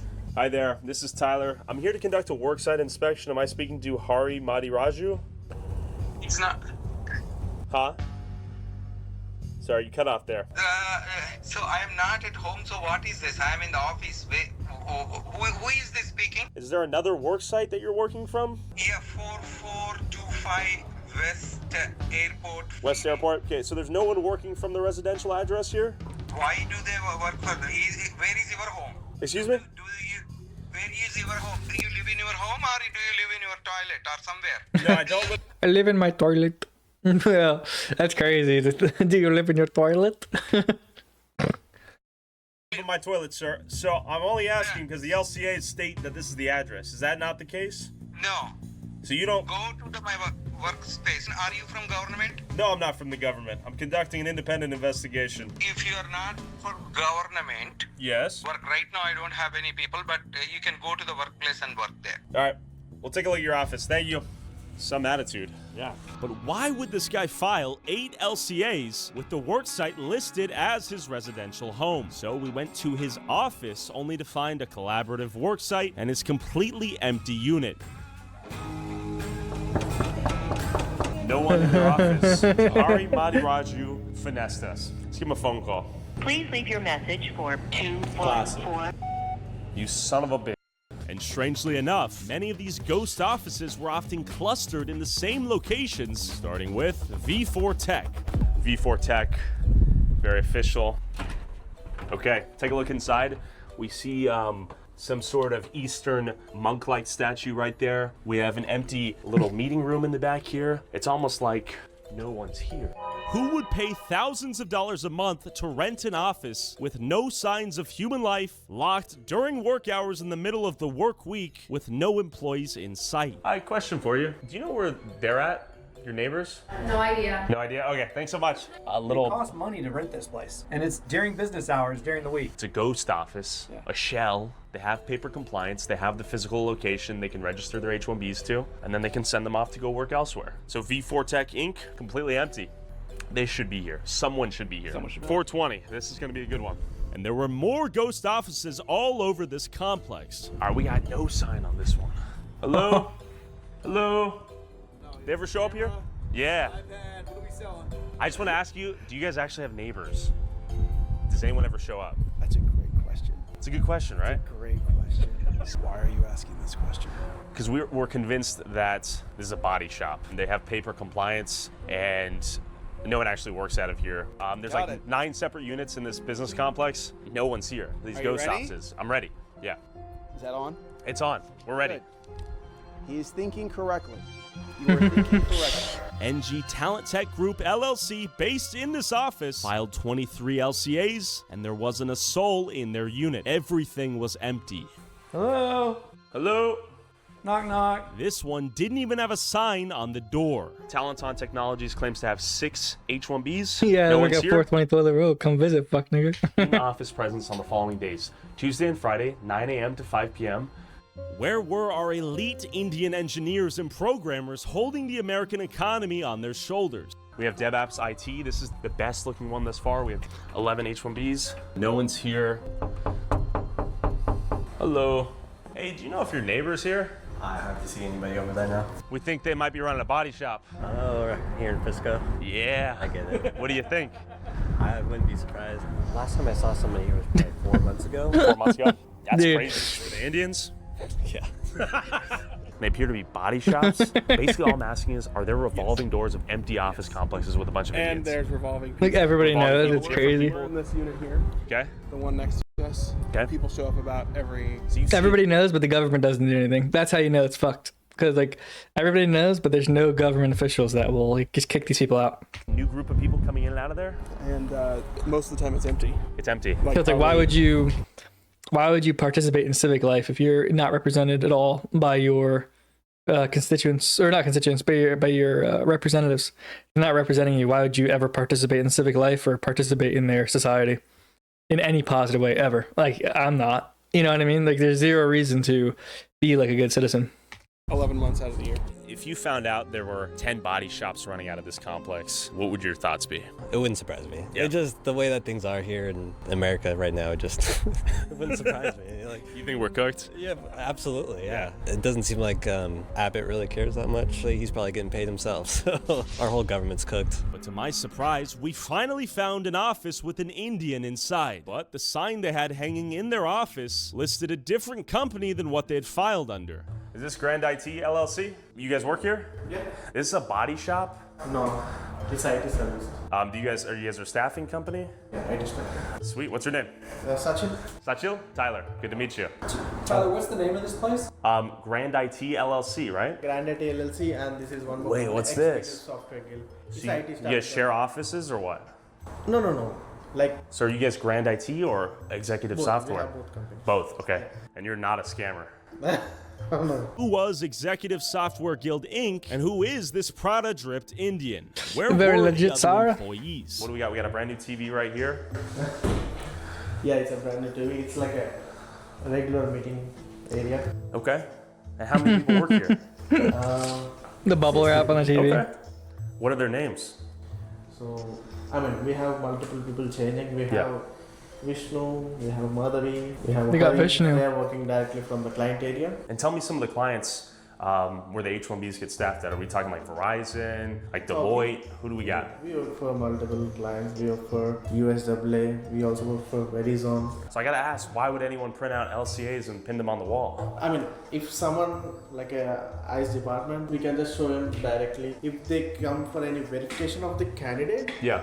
we can show them, yeah, we are doing the certification or And we have software developer. We have, who's this guy? What does he do? Vishnu is the owner of the company. Vishnu Okay, is he owns the God. company. Vishnu Okay, is we got another God. sort of empty office set up here, and I like that quote. If it doesn't challenge Vishnu you, it is doesn't God. change you. It's a good point. So why is it the Maryland labor law postings up there? No, I'm not doing that flag whistle.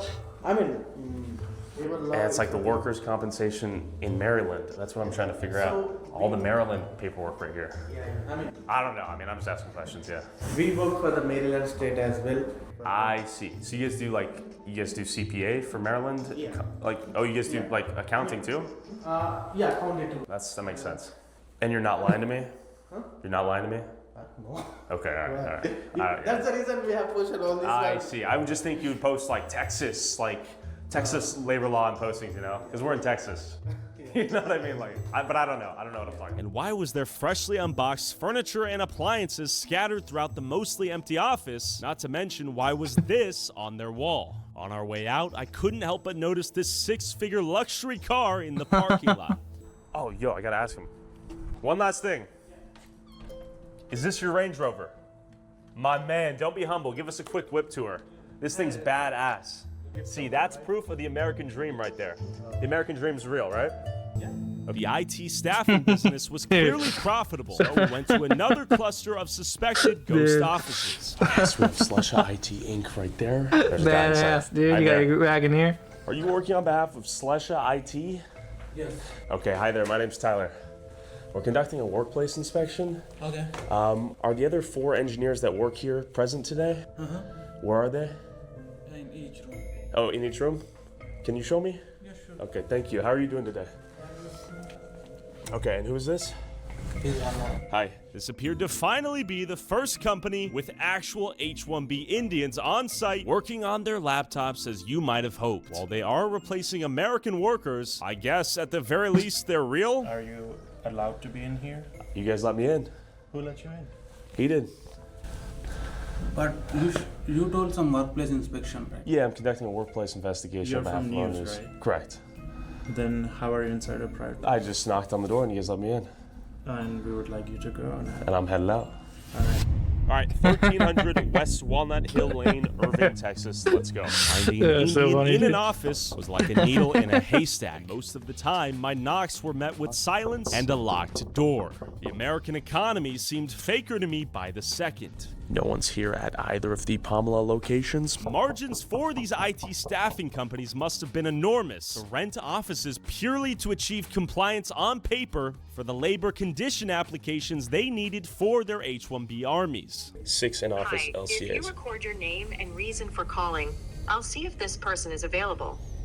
There should be 6 LCAs in that office. And then I finally found another Indian whose story painted an even bleaker vision of the future. How many H-1Bs do we have in office today? Right now we don't have any. We don't have any? Actually closing the company. You're closing the company? Yes. Okay, so you have the LCAs on the wile here. Yes. You guys are going out of business? Yes. I'm sorry to hear.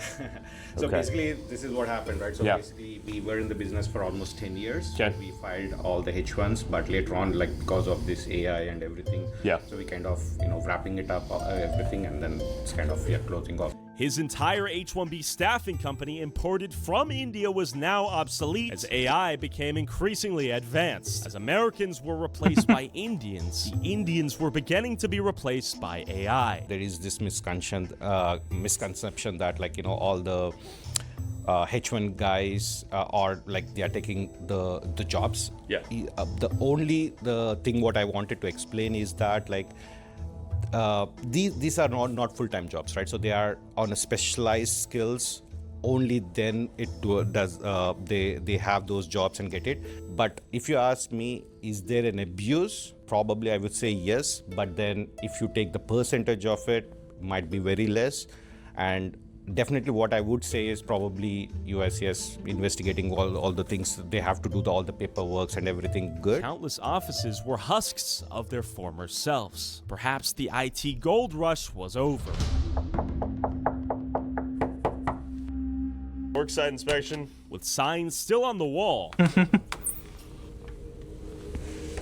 Okay, come on in.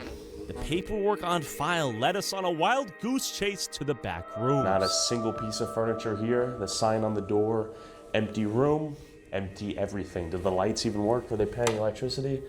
They are. We'll confirm at the front desk if anyone's renting this out. How are you doing? Dude, new hack. New hack. You can just live in a building, bro, forever, for free. Worksite inspection for Anand Pag Inc. Are they paying rent currently with you guys? They moved out like 2 years ago. 2 years ago. Each ghost office left us with even more questions than we had initially. Where was USCIS verifying that these work sites were in fact legit and that these H-1B Indians weren't locked up in a basement somewhere being forced to code C++? 52 LCAs, 3 companies, 1 suite. And nobody's gonna be there. Hi there. Is Synaptic and Cohas still in Suite 100? Yes, they are. Okay, is it a shared office? Yes, it is. A shared but empty office. Why rent out your own entire office when you could share one with several other companies? This was even more cost effective. Hello, worksite inspection. How much of the commercial real estate economy is propped up by companies like these renting out units to have a worksite on paper for their H-1B employees that are nowhere to be found? Worksite inspection. Worksite inspection. This country is all an illusion. No one's around. That's like the truth, though. That's like the ultimate truth. You realize your ways like this is all fake. So they should have 4 people working on site. Do we have anyone here today? No one? Okay. So you pay them $20 a month to get an office space in the ether, maybe a mailbox, so you have paper compliance.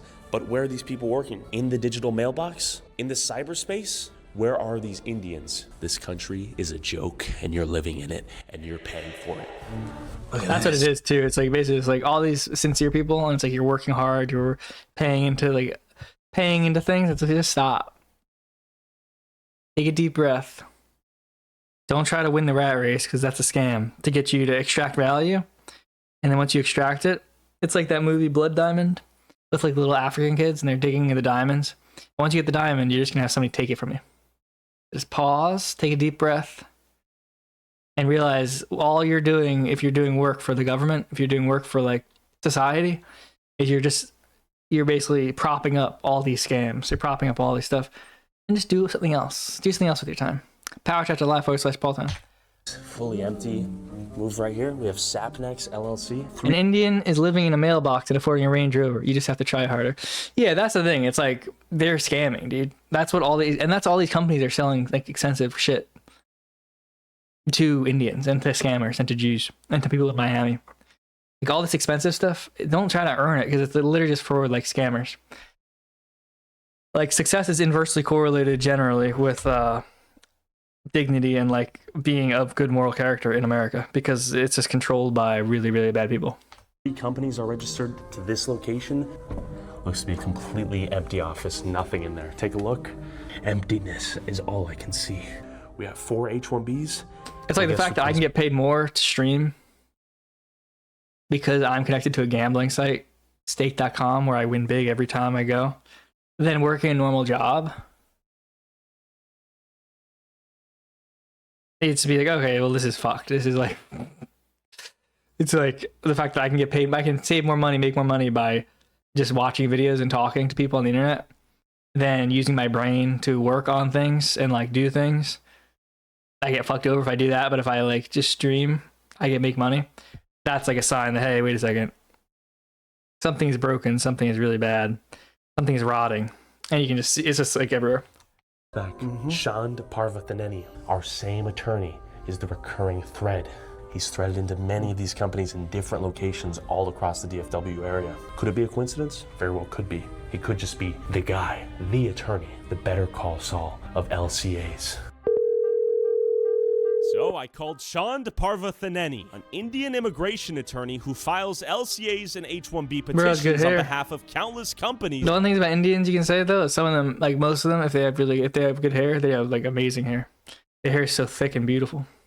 Ghost offices that I visited throughout this video. Could he perhaps explain what was going on here? But real quick, Patreon banned me for noticing too much, so now you can support our work at Tyler. What, over 20,000 times? And everything. I know I keep seeing your name. Thanks for your support, and back to the video. I just want to ask you a few questions. I know I keep seeing your name pop up. Sure. And like I said, I mean, I want you to ask anything and everything because this program has a problem. You want the best for this country. I want the best for this country. Listen, we've gone through the LCAs. I see your name pop up, what, over 20,000 times from 2020 through the end of 2025. Yeah, and you're saying the burden to update all this information is on behalf of the employer to then update you, who then complies with the paperwork and gets it all handled, right? Is that? That is correct. And number of times we see a lot of companies don't do it, which means they're not complying. Sure. And my responsibility is not to go, I keep on educating them, but if they don't do it, there's a site visit and the employee is not working where they're supposed to. Any non-immigrant person in this country, anybody, they have to let USCIS know where they live. It's a mandatory responsibility. The government has access to the systems. So when you talk about fraud, the fraud is not fraud that I know. Somebody's benched. That is where things start going haywire. The company doesn't start paying them. The employee is not working. And that is where it starts, not at the time of filing, because at the time of filing it is very easy. Come on, Sean, let's not be silly. But also, you could file a bunk LCA filing, right? And just put as many of those out there. What good it would do to somebody to be obligated to say, hey, I want to pay somebody $100,000 and $30,000 in taxes? You just tell me. I mean, let's say you get money and you get a lot of it and you don't have a moral background. No, we don't get a lot of it. But I mean, oh, come on. I know you're killing it. That's great. I mean, no. No, USA. no. That's awesome, I right? think Make that it's a law firm that other attorney is working, and that is where the problem is. And then the fees is one of the lowest in the industries. Come on, I know what lawyers make. Come on. For a different perspective, I want to show you an office in Plano of one of the largest IT staffing companies on earth, Tata Consultancy. Companies like Tata built the blueprint for these rink-a-dink mom-and-pop staffing companies with ghost offices we've been visiting. But the difference is they have real offices and real H-1B Indians doing work in the places they say they are at a massive scale. What they proved to corporate America is that they could outsource IT work to an Indian firm like theirs, get the job done with H-1B workers at a fraction of the cost of directly hiring Americans, and they could hold their H-1B Indian army captive due to their visa being tied to them. Ultimately, companies like Tata are at the forefront of the replacement of skilled American laborers in exchange for cheaper, interchangeable, and captive H-1B Indians. For example, in 2015, last job of IT workers for Disney World Orlando was to train their H-1B replacements in 90 days that had been brought over by Cognizant. If these employees didn't train their new replacements, they were not eligible for bonuses or their severance packages. In fact, big outsourcing firms like Tata rarely even bother to sponsor green cards and often just import a new wave of H-1B Indians to replace the previous one once their visa expires. I pulled up to one of these outsourcing firms' offices in Plano just to see the H-1B Indian spawner hole in the flesh. Hi. We're here to verify that 12 of the LCAs filed on behalf of 12 H-1B employees are on site and they have the paperwork on the wall. Okay, let me just someone. Excuse me, do you work on behalf of Tata? Yeah. Are you H-1B? Yeah. Okay. This place was teeming with Indians whose sole job was to replace you lazy Americans watching this video. Hi, my name's Tyler. Well, do you have an appointment or pre-approved? No appointment needed. Thanks so much. What is your name? Are you the manager? No. Oh, okay. I would like to know things, right? That's the reason I'm asking you. Sure. Have a great day. Keep in mind, these H-1B employees are on non-immigrant work visas. They are temporary It's just everyone bullshitting each other. It's literally just people bullshitting each other. Nobody's doing anything. It's just like, yeah, are you supposed to be here? Don't worry about it. Okay, no worries. No, what is this for? We're conducting a worksite inspection. Here to verify a few things, and we'll be out of the office. Okay, I won't do that. And pursuant to 20 CFR section 655.760, any member of the public can demand the public access file, and failure to make this information available within 1 working day is a violation. Brief worksite inspection. We're not trying to cause any trouble. Imagine if you came to another country on a temporary visa and started smacking people's cameras. Give me a break. Do you work here? Yes, I work. Okay, what's your name? We just want to see if the LCAs that have been filed for the H-1Bs here are publicly visible to the employees here. They should be on the wall. If you were USCIS, Yeah. if you're an agent, if you were government, Yeah. we'd absolutely let you in. You're not, so Yeah. we're not going to allow that. As per 20 CFR 655, H-1B labor condition application regulations, and 8 USC 1182N, you guys need to show the paperwork. We would, to a government agency. That's not what the law says. Okay, you can take that up with our Sure. immigration office. We will, yeah. We're in Rockville, Maryland. Sure. You're not gonna show up. Okay. Well, thanks for popping your head out. You are not in compliance. We appreciate your time. 6010 West Spring Creek Parkway. Yeah, they should do this to like a bunch of the places. They should just have like the most annoying like government compliance people who like go into like police places and do like compliance testing. I should do it just H-1B people. 4 IT staffing companies, 95 total LCAs, 38 H-1B conversions. There is no one home. Hi. Doing good. Ever seen anyone come in here? There should be 18 people working out of here. This is our virtual Yeah. office. There's 5 of us, but we can work from home. This doesn't even have enough room for 5 people, much less 18. Worksite inspection. We have a building permit signage here indicating this place has been under renovation or construction since March 6, 2025, where if the employee's gone to work the last year. According to what I'm seeing here, there should be 34 people working on site. Your call has been forwarded to the voicemail for no one is available to take your call. And the difference between what a real H-1B worksite should look like compared to all of these ghost offices or seemingly staged worksites was immediately apparent. Hey, are you Siusa? Siusa Inc.? Sousa? Yes. How many people are on site right now? Right now? Yeah. 1, 2, 3, 4. Where are you from, by the way? From Germany. Germany, okay. We do need to see those LCAs, though, and then we're out of your hair. Idris, I can forward this email document to you. Yeah, that's fine. I'll write down. I mean, listen, hear me out. I know you have attorney-client privilege. Just be real with me, though. You meet these guys, they talk to you. How often do you think you're signing off on fraud? Zero. Now that you've Zero. seen some of these offices If I know that people have knocked on the doors, the empty offices.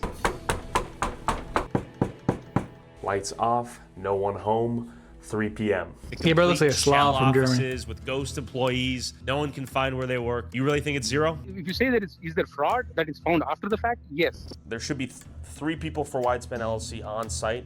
There should be 1 person on site for Upward Innovations LLC. There should be 2 people on site for NK Technolabs. There's like hardly anybody here today.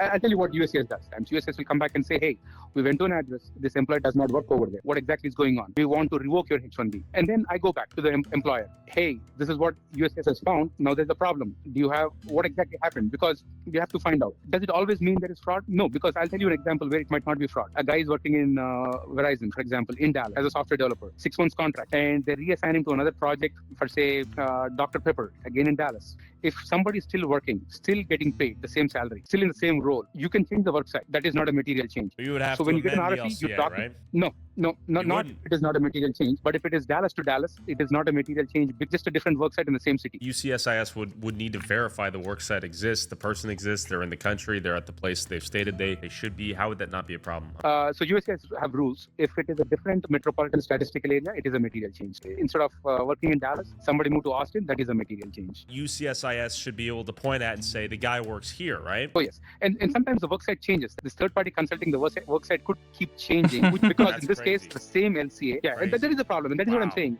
And this is what people. Complete lack of transparency. And that That's is where, wild to me. That's mind blowing, actually. What Chand revealed to me is that employers have zero legal obligation to amend the LCA if the H-1B employee is working within the same metropolitan statistical area. This Dallas-Fort Worth-Arlington metroplex encompasses 13 North Texas counties, 9,286 square miles, with more than 200 incorporated cities and towns. So an IT staffing company like the ones we've seen can file an LCA listing at a ghost office in Frisco and then freely move that H-1B worker to a client site in downtown Dallas, Arlington, Fort Worth, Plano, Jeez. Irving, McKinney. Black telling how big our country is, TBH.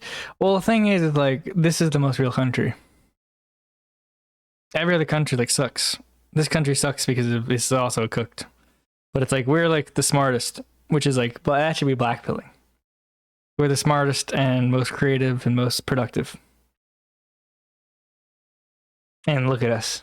The 200 That's what plus should be cities and blackpilling, towns across 13 counties without ever Yeah, there's filing a reason a new people want to be here. LCA or amending the H-1B petition. So, on a day-to-day basis, USCIS does not know where the employee works, the DOL doesn't know, the client is not required to report anything to anyone, and the system, by design, is blind as to where this H-1B employee actually works, allowing plenty of room for things like underpayment, misrepresented job duties, and proxy work from India going unnoticed. the contract is what shows there is availability of work. The problem with fraud, the contract is for 6 months. Everything goes good. Then what? Is somebody on the bench? That is fraud. Is the employer not paying the employee? That is fraud. That is where there is a big problem with H-1B. That is where all the fraud starts. And like you said, hey, this company doesn't exist now. When you call, there's no company. For example, on the day they filed, no, the company was there. Otherwise, because USCIS has their own big check, they will catch it in 1 minute if the company doesn't exist. So I don't think the fraud is at that point. The fraud, maybe 6 months, 1 year when the project is over, the company is not paying this guy this salary, and this employee is not getting paid, the guy is getting benched. That is where all the fraud starts. And now, like you said, clearly,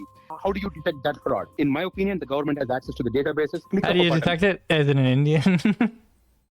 I don't know. Are there Indians and Jews involved? While listening to Chand, it's clear the I don't know. Quite frankly, are there Indians and Jews involved? system, by design, demands little to no real transparency and heavily relies on the employer operating in good faith. Clearly, USCIS was not inspecting all of these work sites to verify their legitimacy, begging the question, where are these Indians? I feel like I'm in a library right now. Icon IT Solutions, here you are. We have 13 LCAs. Open up, goddammit. Okay, next. Next. Beyond. Hello? Is this ESK? Okay, hi, my name's Tyler. Hey, man. Good to meet you. What do you guys do? It's a software development. Okay. Where do you guys put your LCAs, your H1Bs? H1Bs? Yes. Like H1B guy? Yes. Bro just watching TV, dude. No. Let bro watch sports, bro. Bro just wants to play cricket. Bro just wants to watch cricket all day. Oh, okay. H1B guys, like these guys are... Exactly, yes. Because we keep showing up to like empty offices. You're the first office we've shown up to with human life. Yeah, you can check out. We can check it out? Yeah. Okay, let's go. Hi. And this is my office. We don't have much H1Bs. Yeah. I think only three H1. Three. You said you know how these guys operate like a minute ago. No. I mean, like, most of them, the offices are empty. So tell me about that. So I want to make sure we make the difference because we've knocked on a few empty offices that appear to be like shell offices, like ghost offices. Oh, okay. Are you familiar with that term? I'm familiar with the shell companies, but not familiar with a lot of people here because I don't talk with a lot of neighbors. Okay, so why do some people rent out the offices, but they never actually show up, never do any work? Maybe most of them. This office looks fun, like, ooh, they can really let their minds play. Yeah, their minds can really, I like the Steve Jobs. It's hard to see. I like the Steve Jobs poster right here. Nice. Because most of the IT works are remote. Stay hungry, stay foolish. Steve Jobs.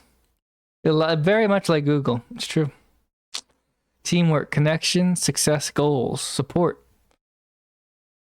Okay. But I don't allow actually to do the remote work. I prefer my guys to be here. Okay, thanks again. Thank you. Hey, enjoy the game. See you guys. This guy brought up a good point. What happens when our H1B prodigies are working remotely from home? I pulled up to Houston and met up with Nick Plum, a former Amazon L7 engineer laid off by Amazon, who has been speaking out against the Indianification of America. And we began our inspection of an apartment complex with several H1B work sites listed as the apartments these Indians lived in. They're required to have a public access file available the moment an LCA is filed, and it must be accessible at the employer's worksite within 1 day of filing. Let's see who has their paperwork in order. Hello. Hi. How are you? I'm an office call. Tyler. How are you? Hi. I'm good. Do you want to show me? That's not an office. I'm an office call. Okay. Okay. We're here to review your public access files because this is a corporate work site for foreign workers. You should have your LCAs posted and your public access files available for review. Do you have those available? Oh shit, fam. Hi. Hello. Daima? Good Good to meet you, Tyler.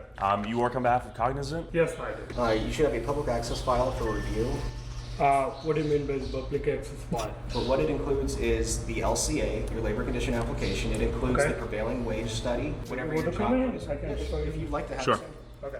So this is my website. What you're really seeing here is how rare USCIS compliance is, and how before remote work was common, at least you had a corporate office where the public access file could be filed and LCA notices could be posted on a wall. When the H-1B's worksite is now just this guy's apartment, all of this info becomes harder to verify and easier to fake. While the Department of Labor doesn't have enough resources for in-person audits like these, they did create a provision.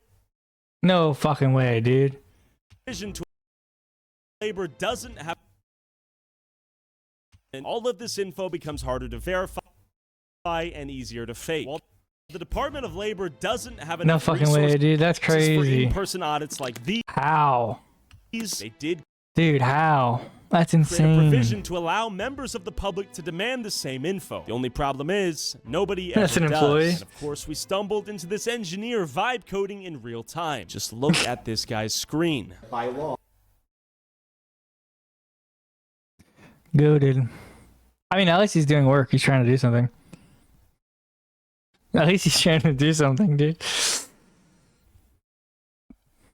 Right, you should have it here physically ready for me. So most of the PWD petitions I have, right? Okay. And whatever benefits like medical, vision, and then dental, all those medicals, whatever has been provided as part of my LCR petitions. So I do have it. We will be reporting that we were unable to review the public access file locally. Yeah. So what's your job title?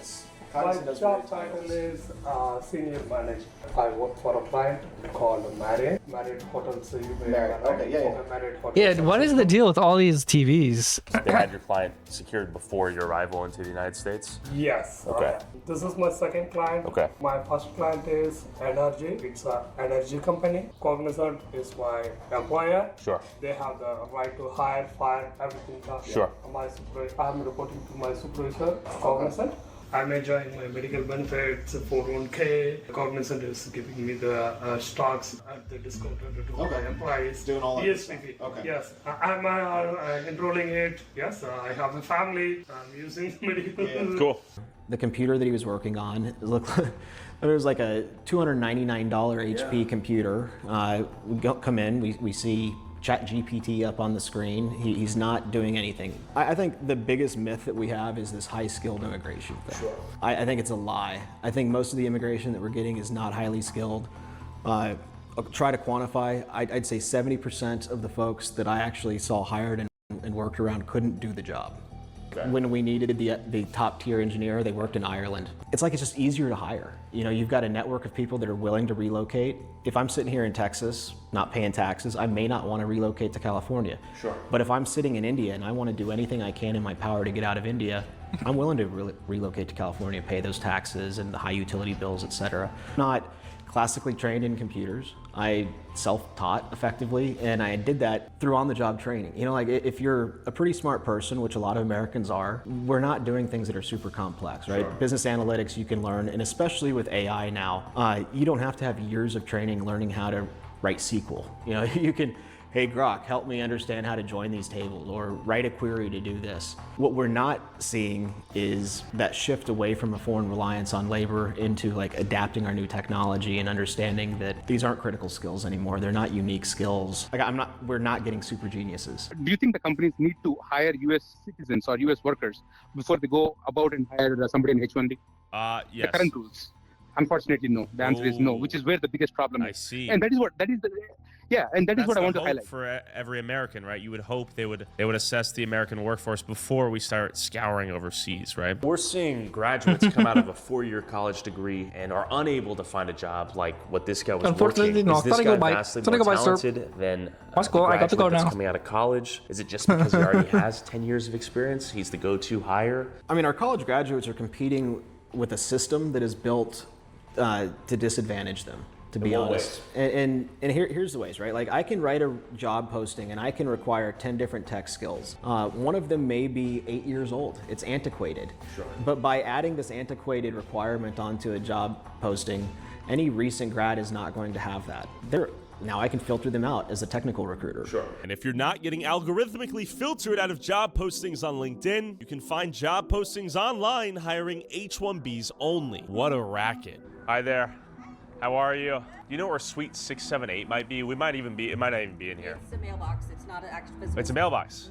Okay, so yeah, we're just trying to confirm. These and see if they're actual suites. Yes. Yeah. 678 is the first one. Anything that's over a 200 is not going to be here. Okay, so 534. No. Because they're reporting there's people working at that mailbox. Like they work inside that mailbox then. 1167. No, these are all like literal mailboxes that I put pieces of mail in and I take packages. 324. Anything over 200 is not going to be here. Okay. Yeah, and just so you're aware, they're reporting to the USCIS that there are humans working inside these mailboxes.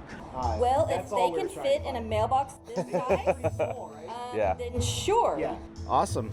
Okay, we have our answers. There is zero level of scrutiny at play here. Zero. What is our economy? But what happens when an Indian comes here on an F1 visa to study with the hopes of getting an H-1B visa and eventually a green card and things don't go according to plan?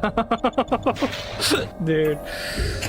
Raj, why are you here in Texas? What's going on? I just came for my my further studies, like masters.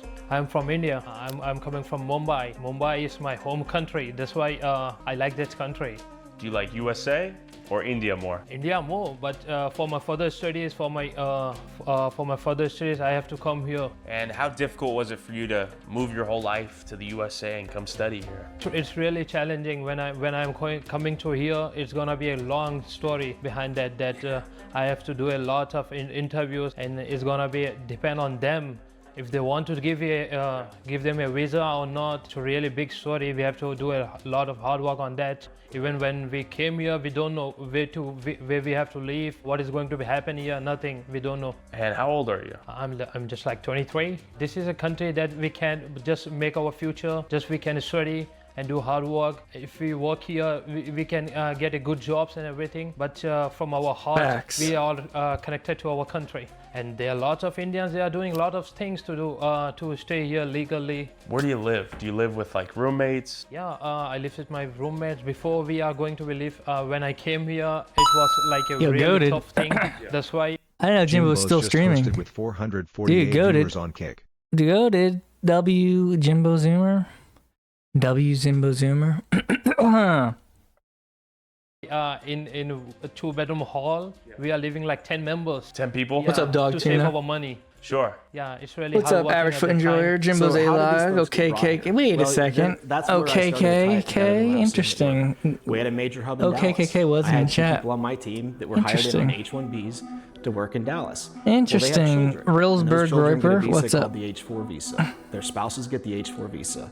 I don't know, maybe that like the missing point for a lot of people here is when you're on an H-4 visa and you go to high school in Texas and you graduate from high school in Texas, you were not an international student. So there's guardrails in place at places like UT to ensure that you don't have these massive demographic changes. Well, those guardrails fail when all of a sudden these folks are classified as residents. I find it very interesting, Tyler, that we have folks on H-1Bs acting as technical recruiters. The person doing the vetting is, they're not American. They don't have that, underlying like, for the home team, skin in the game. Most people that come from, let's say, Mumbai, do they have plans of staying longer? Most of our from my country, they just focus on like just we will get our degree and we will come back. But the thing is that they are not thinking to go back to our country. Why? Because the thing is that in our country there are jobs, there are a lot of jobs, but what they pay, they are not satisfied with that pay. So if everything goes your way, would you like to be a permanent citizen here? It's not only my dream, everyone dreams like that to get a green card or permanent residence in United States of America. Why? Because we already spent our 3 years here. What do our college graduates lack? Is it tenacity and skill and intellect? Are Americans stupid, Nick? I mean, I think we're naive, I'll be honest. I think we've operated in a high trust society for a very long time. I mean, as a father of kids, I raised them to do the right thing, to work hard, to go to school, to get the good grades. And I used to tell them, like, if you grind, you'll be fine. That we are a meritocracy. I actually am doubting that. I've changed my messaging to them. You're Jewish, you'll be fine, but you won't because you're Jewish. Now it's you still need to do the right thing, but you also have to understand you are competing in a system that is built structurally to disadvantage you. How much money does it cost for you to come all the way from Mumbai to Houston, Texas? To here, I already spent like 35, almost $40,000. So that's a lot of money in India. How do most people afford to get here? Everyone do like that. They have some savings in our country. Some savings like their fathers or something. They have some gold or something. They are struggling hard to get a degree and a job here. They are selling their homes in our country to only just to visit the United States of America. They are selling homes, they are selling their savings and everything, the gold and everything. And when they are coming here, they are not satisfied. Why? Because after all these things, the IT job market is no more. No, we are not getting good jobs and nothing like that. Who benefits from importing infinite labor from all over the planet? I mean, I think there's a bunch of beneficiaries to this. Who's winning right now? Yeah, well, it's not the youth. Sure. It's not the American worker. It is big capital. These folks don't have freedom of movement. If they're let go, they have 60 days to find a new job or they have to leave the country, or really what ends up happening is they just change status to a new visa. Sure. But they should leave the country. If you can't get a job in IT, what's your plan? The last option, if I will not get a job, even I also find a girl on the dating places. Many nice Indian girls? No, not an Indian girls. Who? One white and one Mexican. White women, they are not like a greedy. Some of them like a greedy, but everyone not is greedy. But in Sexy Mexicans, white woman. you cannot. We get the sexy white woman. What have you seen? What have they done to you? One of my friends story. So he's just thinking to what to do, and he's trying to get a jobs and a lot of things. After that, all the hard working, he's not getting a job. So he find a girl. So first my friend said, "Oh, I like you. Can I get your number or something?" Okay. And then they went for the dates and everything. My friend, he said to their Mexican girls, "Oh, can I ask you for the favor? It's not only my favor, it's your too." Why? Because you are struggling hard, so it's really good for you too. So can we do like a marriage just to fix my papers? Sure. So she said, yeah, okay then. Did they get married? Yeah, they get married, and the thing is that after they're getting married, and she said, I have some conditions, like when she's going to sign the papers, she wants like $5,000 in her first month. Like, well, let's look at Amazon, right? They laid off 16,000 people January 28th, 15,000 in October. I am sure those were not only Americans. In fact, I know of at least one that wasn't an American. Now, the difference between her and I is I'm sitting here, right? I'm not worried about being deported. My visa's not going to get lapsed. And these folks, I mean, they bought cars on 5-year notes. Their entire family will be uprooted. They may even have a kid here that's now an American by birthright citizenship. When someone has that much to lose, you can really compel them to do anything you want. Then you see them giving up everything in order to fulfill this dream or get their kids from this status of being lower or middle class to upper middle class and beyond. They may sell the family farm for all that, right? Back home, their families are becoming millionaires, so to speak. Oh yeah, multimillionaires, right? They're wealthy. And so I think we just we created that gold rush. And this is a torta. Oh shit. Okay. And after that, she's telling, like, this is my first Dude, he's thing. such a This is my first mean condition, person. It's and so now, funny. Listen, my second condition. Bro, it's so every mean. month you have to pay me like on the payments, like every month $1,000. Just talking like a retarded person, just making fun of them. So you have to pay some of my rent, some of my bills. So it's like a real marriage now. Yeah, but she don't want to sleep with my friend. And she doesn't want to have sex. Yeah, no, she don't want anything. Oh, she just wants the money. Just want money. Even my friend, after they got married, yeah, at the time he already gave $5,000 to her. After she receiving $5,000, she's like disappear. She's not responding. She's not receiving the calls and everything. She's just ignoring him. When she needs the money, when she gets the time for her payment, she's calling, oh, where are you? He asks for the money. Where is my payment for this month? I'm doing your work from last 2 days and you're not paying for me. When she got her money for the payments, for the first payment month, then she disappeared again? She did the same thing. She'll come back the next month for more money. And this friend, this isn't about you? The thing... You're not the friend, right? I'm the person. You... Dude. Yeah. I'm sorry. This happened to you. Mm-hmm. I heard Bro wanted that pussy so bad, dude. Bro just wanted that pussy. That's all he wanted. It's a little bit of taste. He just wanted a taste, dude. Bro just wanted a taste, but he couldn't get it. A lot of hard work, like 8 to 9 months to get that money, and the bitch she took in 2 months. How is it being an Indian in 2026 here in Texas? Bro just wants some pussy, they're bro. Thinking like they are Dude, help a brother out. They're thinking, oh, Just a Indians, you are crumb. Indians? You are not our category. You just be aside. One homeless came to my store, and he's telling me, like, he's asking me, oh, can I get a lighter? I said, okay, you have to pay for that lighter. he's telling me like, this is my country. I'm just fed up with these things. Really? Yeah, from only just from 2 months, what I say. She ruined the whole experience. All the things, all the dreams. Yeah. I once talked to a guy 27 years One bitch. in the That's United all it States. takes. Not a All it takes, and that's true. All it takes is one bitch just to like change your life forever in a bad way. citizen. And I'm not saying they should be citizens. I'll be real clear. I think they should have departed after 3 years, period. But they've been here, bound to their employer. That's a shit system. It doesn't benefit anybody. And then we have to think about the problems that it gives to their kids. You know, they come over here with their kid. Get rid of their them. kid can stay on the H4 until they're 21. Get rid of them. I don't care, dude. Ship them off. I don't give a fuck, bro. Maybe I'm a bad person. Get rid of them. out of the system. Now, maybe they have to move back to India where they don't have any family. There's no That angle sucks. that you can That take sucks that says this H1B so is bad, good dude. unless you are big capital. Yeah. There's not. GDP goes That up. sucks so GDP bad. goes up. Imagine having a sucky life. That would suck so bad.